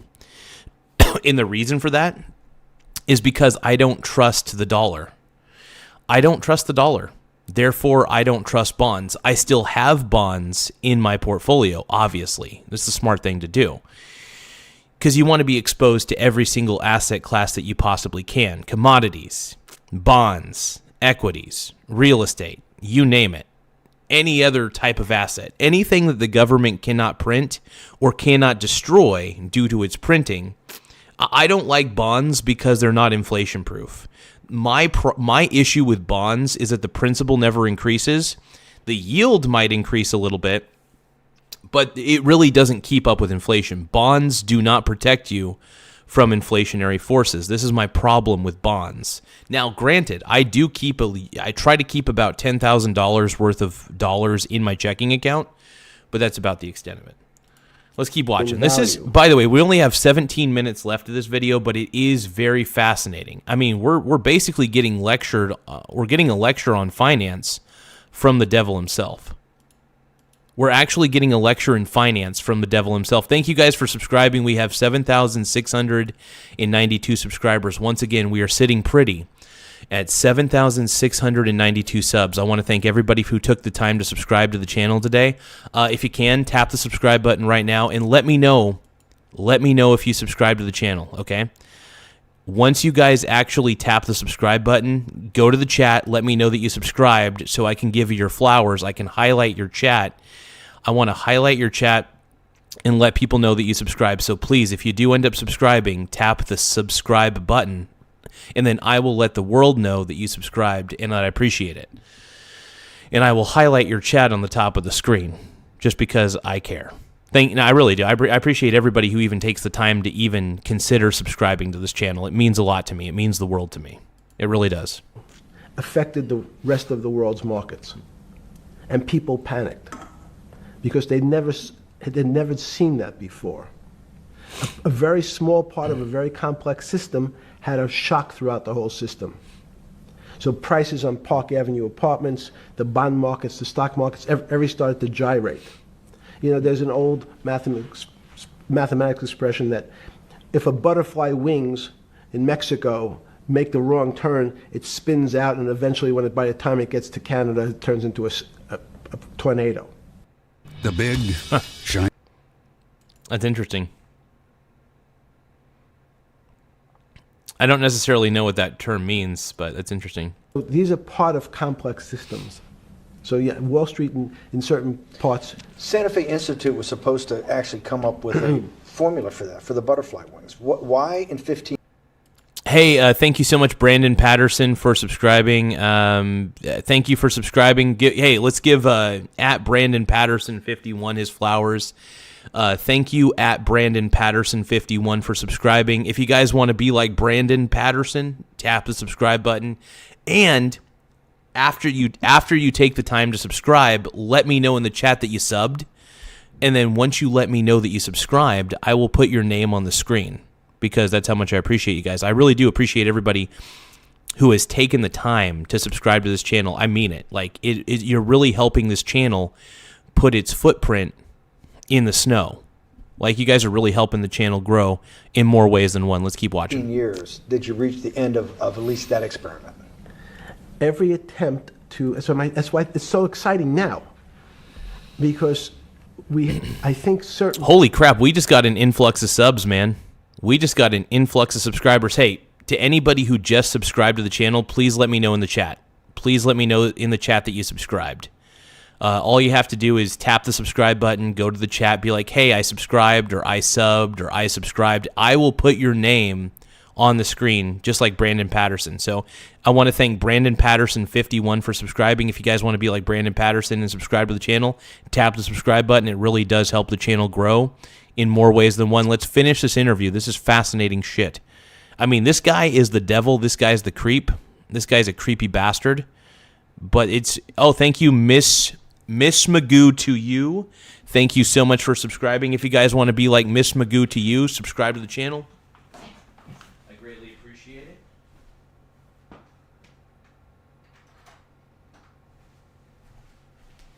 And yeah, the more people we have subscribed to the channel, I really appreciate everybody for taking the time. So yeah, let's give at Miss Magoo to you her flowers for taking the time to subscribe to the channel. Thank you so much.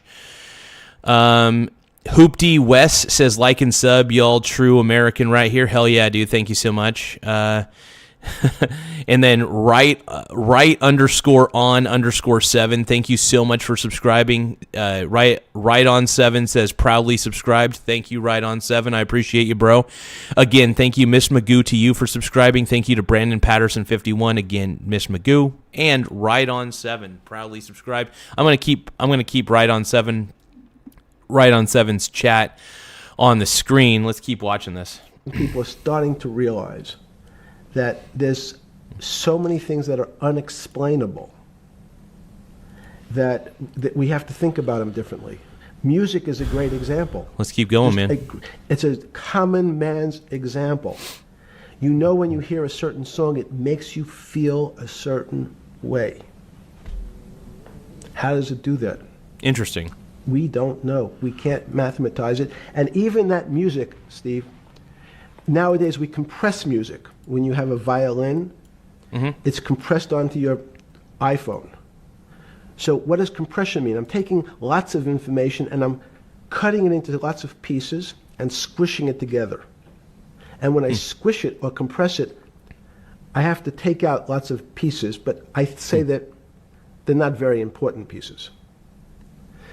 It's those pieces that we take out when we compress data, to me, are the most interesting parts of life. Yeah. You just said a while ago, part of this new search for science. That's crazy. That's an interesting description. That is honestly an interesting description of, damn. He's getting into some weird metaphysics that I'm kind of trying to wrap my head around. This may go back. This is crazy, man. This is crazy. People are actually talking about a soul, and you said there's no doubt in your mind that there is a soul. Describe for me what you mean by that. What do you mean by soul? What do you mean soul different than the physical analog body that we're... Oh, hey, you guys, just want to give a shout out. We're currently sitting pretty at 7,699 subscribers. Once again, we currently have 7,699 subscribers. We're only one subscriber away from hitting 7,700. So if you can, tap the subscribe button. And then after you subscribe, I would like you to go to the chat after you take the time to hit the subscribe button and say that you subscribed. Say like I subbed or I subscribed or subscribed, whatever you want to say. Subbed, whatever you want to say. Just let me know in the chat that you subscribed, and I will highlight your name and I will give you your flowers for taking the time to subscribe. I mean that. I mean that a lot. So thank you guys for taking the time to tap the subscribe button. It really does help the channel grow. Oh, we just hit 7,700 subscribers. Hey, to everybody who subscribes, like I said, tap the subscribe button. If you guys can, tap the subscribe button. Let me know in the chat that you subscribed, and I will give you your flowers. Man with a Plan subscribed. Thank you so much for subscribing. So everybody, let's give a shout out to at MAN. So MAAN with a Plan. Man with a Plan. Subscribe to the channel. Thank you so much, Man with a Plan. I appreciate it, my brony. We got Ireland Forever. So at Ireland number 4, Eva, subscribe. Thank you so much for your subscription. We really appreciate it. To anybody who just subscribed to the channel, please tap the subscribe button. Go into the chat. Let me know that you subscribed. I really appreciate it. Dave, thank you for subscribing to the channel. I really appreciate it. Let's give Dave his flowers. We got Dave on the screen as well. Like I said, anybody who subscribes, tap the subscribe button. Let me know in the chat that you subscribed. I will give you your flowers. I will put your name on the screen because I want to say that I appreciate you for taking the time to tap the subscribe button to actually become a subscriber. It means the world to me, and we're really making a lot of headway in the world of YouTube. So, Man with a Plan, thank you for subscribing. Ireland Forever, thank you for subscribing. And then Dave, thank you for subscribing. I appreciate you guys. Let's keep going, man. We're seeing on film right now. It's difficult to describe in words. I mean, I'm not a poet. Poems get a little closer to what that really means. But even the concept of what is life becomes complicated when you deal with plants and seeds. Is a seed alive? I don't know. Certain people would say, no, it's dead. When you're a banana, one of my favorite examples is the banana that's sitting on the countertop in your kitchen today. Is it alive or dead? What do you think about human life? What is human? Tell me about human life. But your banana is alive. That banana is breathing. It's on your. You say that's impossible, Jeffrey. No, it's not. Is the banana conscious?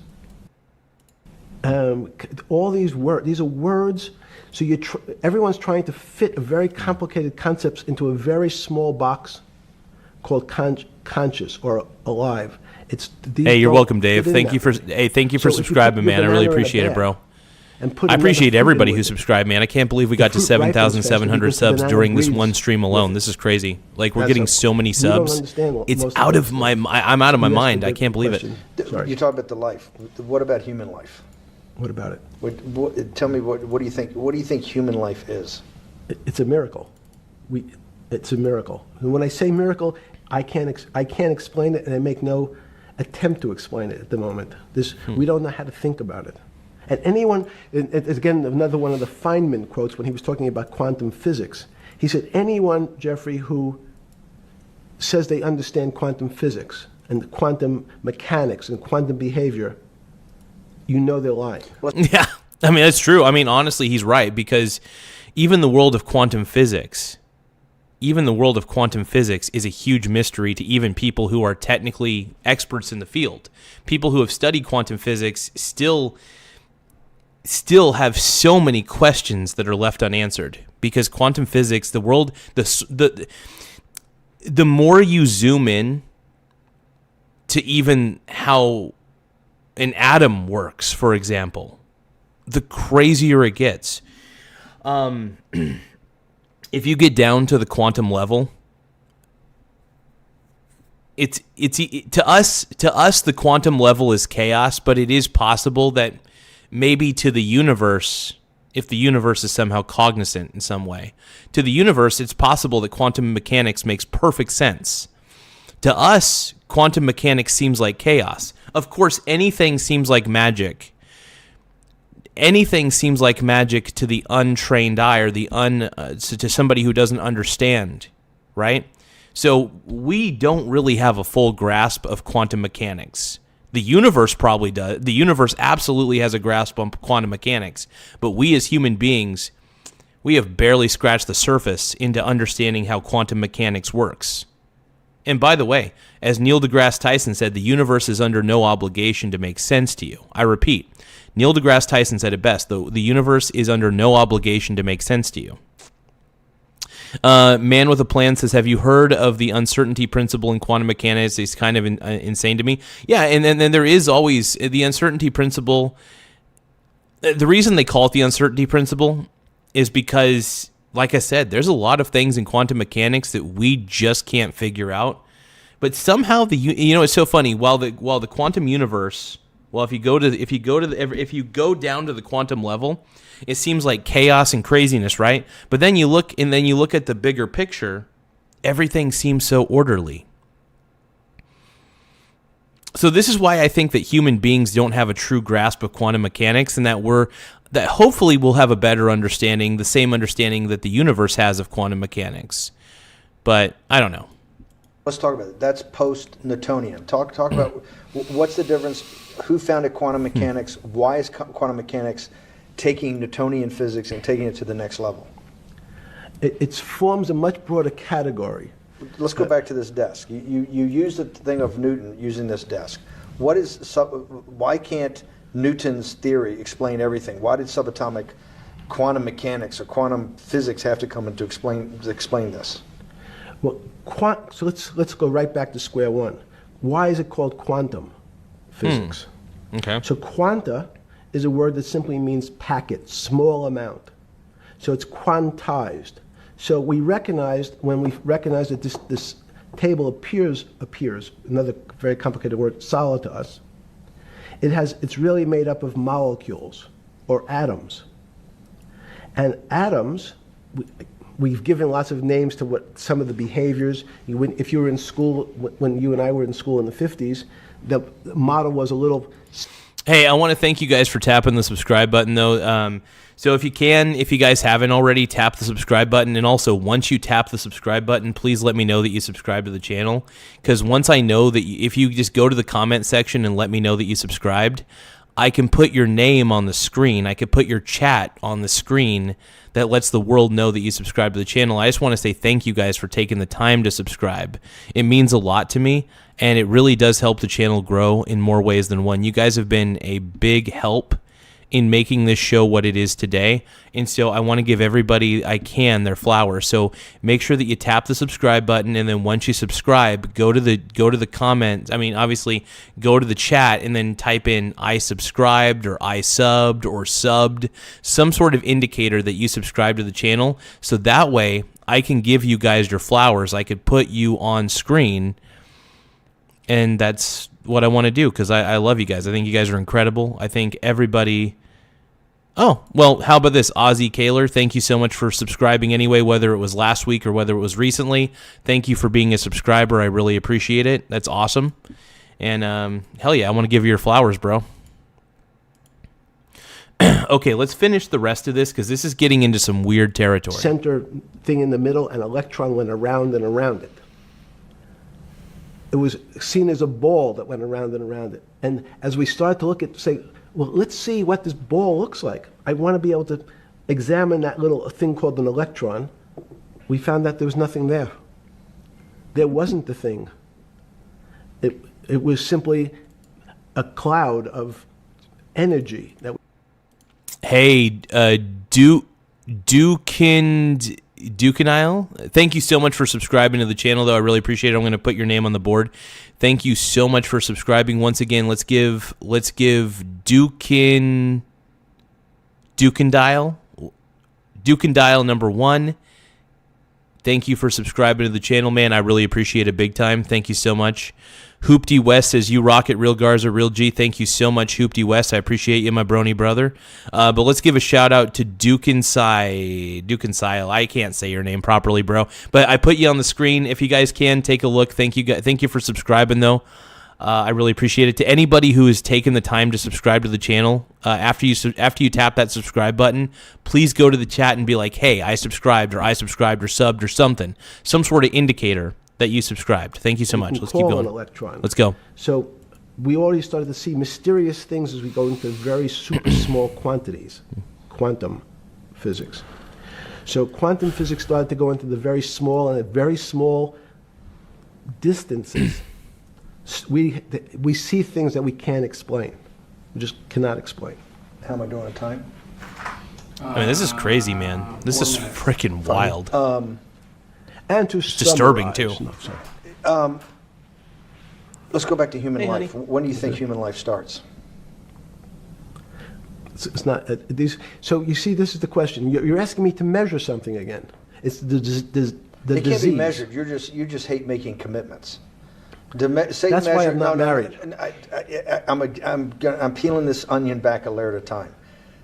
All your bullshit and happy. Hey, thank you for subscribing, man. I appreciate it. Is that to say measure it's a commitment. You don't even like a commitment when you answer a question. I don't. As they say in golf, commit to the shot. I don't know what it means to be measured. You do know what it means to be measured. You're one of the leading currency traders, hedge fund guys, or stock market financial wizards. You're in the high priesthood of high finance. You certainly know how to measure. That's why you're a billionaire. Any other answer besides that is total and complete bullshit. And you know it. I know very few things. You know things can be measured. You measure every day. You weigh and measure every day.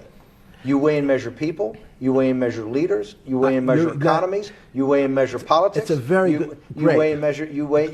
Hang on. Your whole life, in fact, is measuring. So what you've now done is a great thing, is you've used the word measure, a mathematic term, in the common vernacular and abused it. So I don't even recognize what it means. It's so abusive to my field. Why? And let's go to that. In mathematics. That is very interesting. That is an interesting response. I don't know. I don't really know how to. That is dude. That is weird. That is freaking weird. I don't even know how to measure that response. This is freaky, dude. I mean, this guy is the devil. Let's just put it out there. This dude's the devil. But in a lot of ways, it's crazy how much he understood financial systems. This is the freaky thing about evil people like this, is that they're like hyper geniuses. That smile was crazy and it was weird. I don't even like hindsight is 20/20, but this guy is. I'm glad that I'm glad that we're almost done reacting to this interview, man. This is so weird. I mean, like, not gonna lie, it was a master class in finance, but oh my god. I mean, we even went into metaphysics, for God's sakes. Yikes. Measure means what specifically? There's no specific. It's an approximation, or giving something a number. Einstein said, we're not asking you to go to the ninth decimal point. You didn't say that before. No, you're not going to the ninth decimal point. What if I say measure how tall are you? You'd say, in your case, 6 foot. 6 feet. But is it 6 foot 1 inch? Give or take, it's between 5'11" and 6 feet. But what's that? So the question is, I want an accurate. I got Zeno's paradox. I don't even know what it means to measure you. Am I measuring the top of your hair, the top of your skull, the finer, the more you're being rabbinical. This is like I shaved my beard off. I used to be rabbinical. No, my point is, isn't that going through the Torah where you're parsing every definition? No, however we broadly define measure, your life literally is about measurement, is it not? It's about putting numbers on things so that I can try my best. You can call it whatever you like. If that makes you feel better. What do you know? No, I want to make you happy. Back to your scientific inquiry. No, even a number. People don't. A number is a complicated thing. When did you come to this When did you come to this aha moment? Was when it was in your solitary confinement, when the biggest financial crisis in world history was going on, in your 7x9 jail cell with your metal bed and your. Man, this is this is so freaky. Like, I mean, the dude is. It's tough to watch this though. At the end of the day, because we're literally watching the biggest piece of shit ever. I mean, this dude is rotten to the core, right? I think what pisses me off the most is I was really hoping that he would be an idiot, you know? I was really hoping that one of the most rotten people on earth would just be an idiot. Instead, he's actually extremely intelligent. That's the worst part about it. But it doesn't make me actually like him. I just want to make that clear. In fact, I still think he's one of the worst human beings ever, and I think the world is a better place without him. But wow. I mean, this is honestly, not going to lie, this is a masterclass in understanding the overall financial structure of the overall world of finance. That's what we got to, I didn't expect to get a lecture in that. I did not expect to get, I mean, I think I learned more in 2 hours about how the finance system works than I probably would taking a finance course in college. That is the weirdest aspect about this whole bloody thing. The weirdest aspect of it. 2 brushes because you were a trustee with the brown uniform on, trustee spelled wrong. Is that the moment of clarity that you had about science and Newtonian physics and everything that we can measure is really not going to be the way we go forward. It's going to be much more esoteric, emotional intelligence thing. Was that your moment of clarity? I wish it was, because it would make such a great story for this interview, but it's not. It's the fact that I lead such a privileged life to come across. But when did you? If it didn't happen then, when did it? Or did it happen before? I was going to hopefully get to the. Okay. I'm in a privileged position to have some of the world's smartest people come to my house and tell me what they think about different subjects. Hey guys, I want to thank you guys for taking the time to subscribe to the channel. If you can, tap the subscribe button. The more subscribers we get, the better. We just reached 7,700 subs. I can't believe it. 7,700 subscribers. I want to thank everybody for taking the time. If you can, tap the subscribe button so that way you don't miss the next live stream.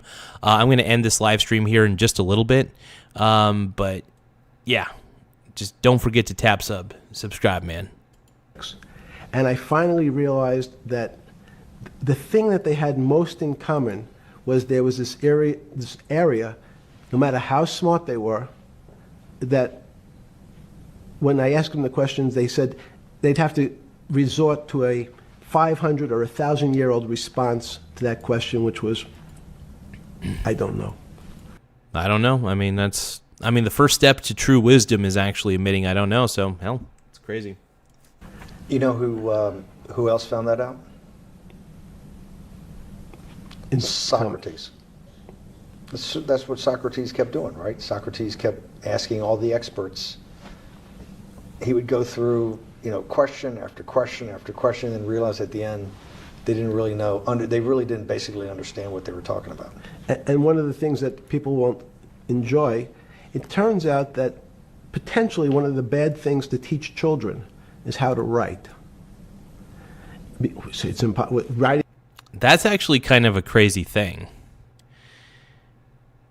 That's a crazy thing to say, because I find that I feel like my thoughts get pretty centered when I write, But then again, I could be wrong. I mean, I think it's good to learn how to read, absolutely. Writing does kind of help at least narrow. I like to write down my goals, for example. I like to write down 10 things that I need to do for the day. No, but I think writing is actually a good thing. I don't think you should spend the whole day writing, but I think you should take some time out of your day to write down for 10 minutes. Just write, even if it's, let your mind wander, close your eyes, and then start writing down what you're thinking, what sort of things that you want to accomplish, and I usually go based on the actions that I want to take, or I try to understand the nature of the universe, for example, that sort of thing. Reading and So arithmetic was supposed it's to be, interesting. everyone's supposed to be taught, but writing forces you into a very narrow channel of thinking. You have to write in a certain form, in a certain way, in a certain linear pattern. So your thinking becomes somewhat narrow. The reason I brought up. I think that the one thing that is good about writing is it does focus. It does keep you focused. So if you have goals in mind and you're thinking in big picture thinking, sometimes it's good to write your big picture thoughts down on paper, because it allows them to feel more real. You know what I mean? I noticed that when I write down my goals, even the crazy impossible ones, somehow they just feel more real. So I got to disagree with him on writing. I absolutely have to. But at the end of the day, I think it's good to think. I think that you should take the time to close your eyes or just look at nature, or just look at everything around you and take the time to think.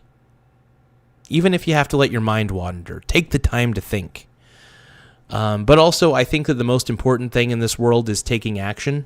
It's good to think, but I think it's good to also take massive levels of action in this life. I think it's always a plus in my mind. But let's keep going. Writing is one of the recent discoveries of mine with respect to Socrates, Plato, and Aristotle, is they never wrote anything. They spoke. That's true. Yeah, I mean, those guys basically, they thought and they spoke, and then they had people that would document what he said. So that's interesting. That's very, very interesting. Who could write, wrote. Socrates could think. So that was... Jesus of Nazareth was the same way, right? Never wrote anything. I thought he was a carpenter. He was a carpenter. Didn't he need like a little carpenter's tonight? I don't want to get that. But at least his written record. Right. One last thing. Sure. Thank you for having me. Thank you guys for tapping the subscribe button, though. I can't believe it. We're at 7,702 subscribers. I mean, we're really like that much closer to getting to 8,000. We're trying to get to 8,000 subs by the end of the week. So if you guys can, every subscriber matters to me. So even if you're just one person, the simple act of tapping the subscribe button gets us closer to the goal of hitting 8,000 subs. So I can't believe we're almost to 8,000. Like it's a whirlwind. It's been a whirlwind. But you guys have been incredible. You guys have been incredible. To your house. Thank you, guys. Vegetable juice. Let's go back. Look what vegetable juice does. When did that? The beginning of that. Was there any one aha moment in all these great thinkers? Did it happen before 2008? Was it after? That came up over, I know, many years, but when did you actually realize, hey, something new's got to be developed? Yeah, that's great. Is that because again, I'm privileged enough to have people around me who've given lots of philanthropic gifts to institutions of higher learning, and when I said the impact, how do you judge the impact of your giving? And we sat down and said, no really new ideas have come Hell yeah, out. Tom V. Hell yeah. And I realized that, of course, it hasn't come out because we've been looking at using science and mathematics, and it's the wrong tool. It's obvious. If you guys can, though, please subscribe to the channel. If you guys think that this dude is a complete dirtbag, please subscribe to the channel. We're almost done with this. Watching this is crazy. Are set up almost done watching to this. Put forward knowledge and understanding and truth. Should they take your money? Derek Bach at Harvard said, taking money for good causes is a good thing. So if Hitler took all the gold out of the teeth of the Jews, and hey, thank you, Tristan Allen. Exactly. To think that at the beginning I was putting things in my hair, and now I'm rocking better with political content. Absolutely, dude. How did we get here, man? How did we get here? said, I want to give this to Heidelberg University to fund the Leibniz chairs so that I can study high energy physics. Derek Bach would say that was fine. Again, it's these questions are questions where good people on both sides, like your Charlottesville, could differ. I don't know the answer to these questions. So tell us the two. Give us the two answers. The one answer why it shouldn't be, and then the one answer. Derek Bach says, I'll essentially take cash from anybody because I got so many projects, so many good guys in this. Anyway, though, I think I'm I think I'm spent watching this, man. This is crazy. We'll definitely cover a lot of this further. Oh, it looks like MicroStrategy collapsed. That's awesome. Micro Wiener Strategy. What's the ticker symbol? MSTR. Let's take a look.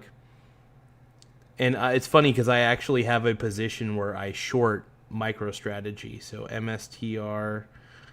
I have a inverse daily target. Holy crap. Yeah, it went from my because I bet against MicroStrategy because I think it's one of the worst things in the world. And it's collapsing. That's amazing, and it deserved to because it's a terrible company. And it does, in my opinion, very shitty things. So that's amazing. Good job. Hell yeah, dude. Micro Wiener Strategies. Hell yeah.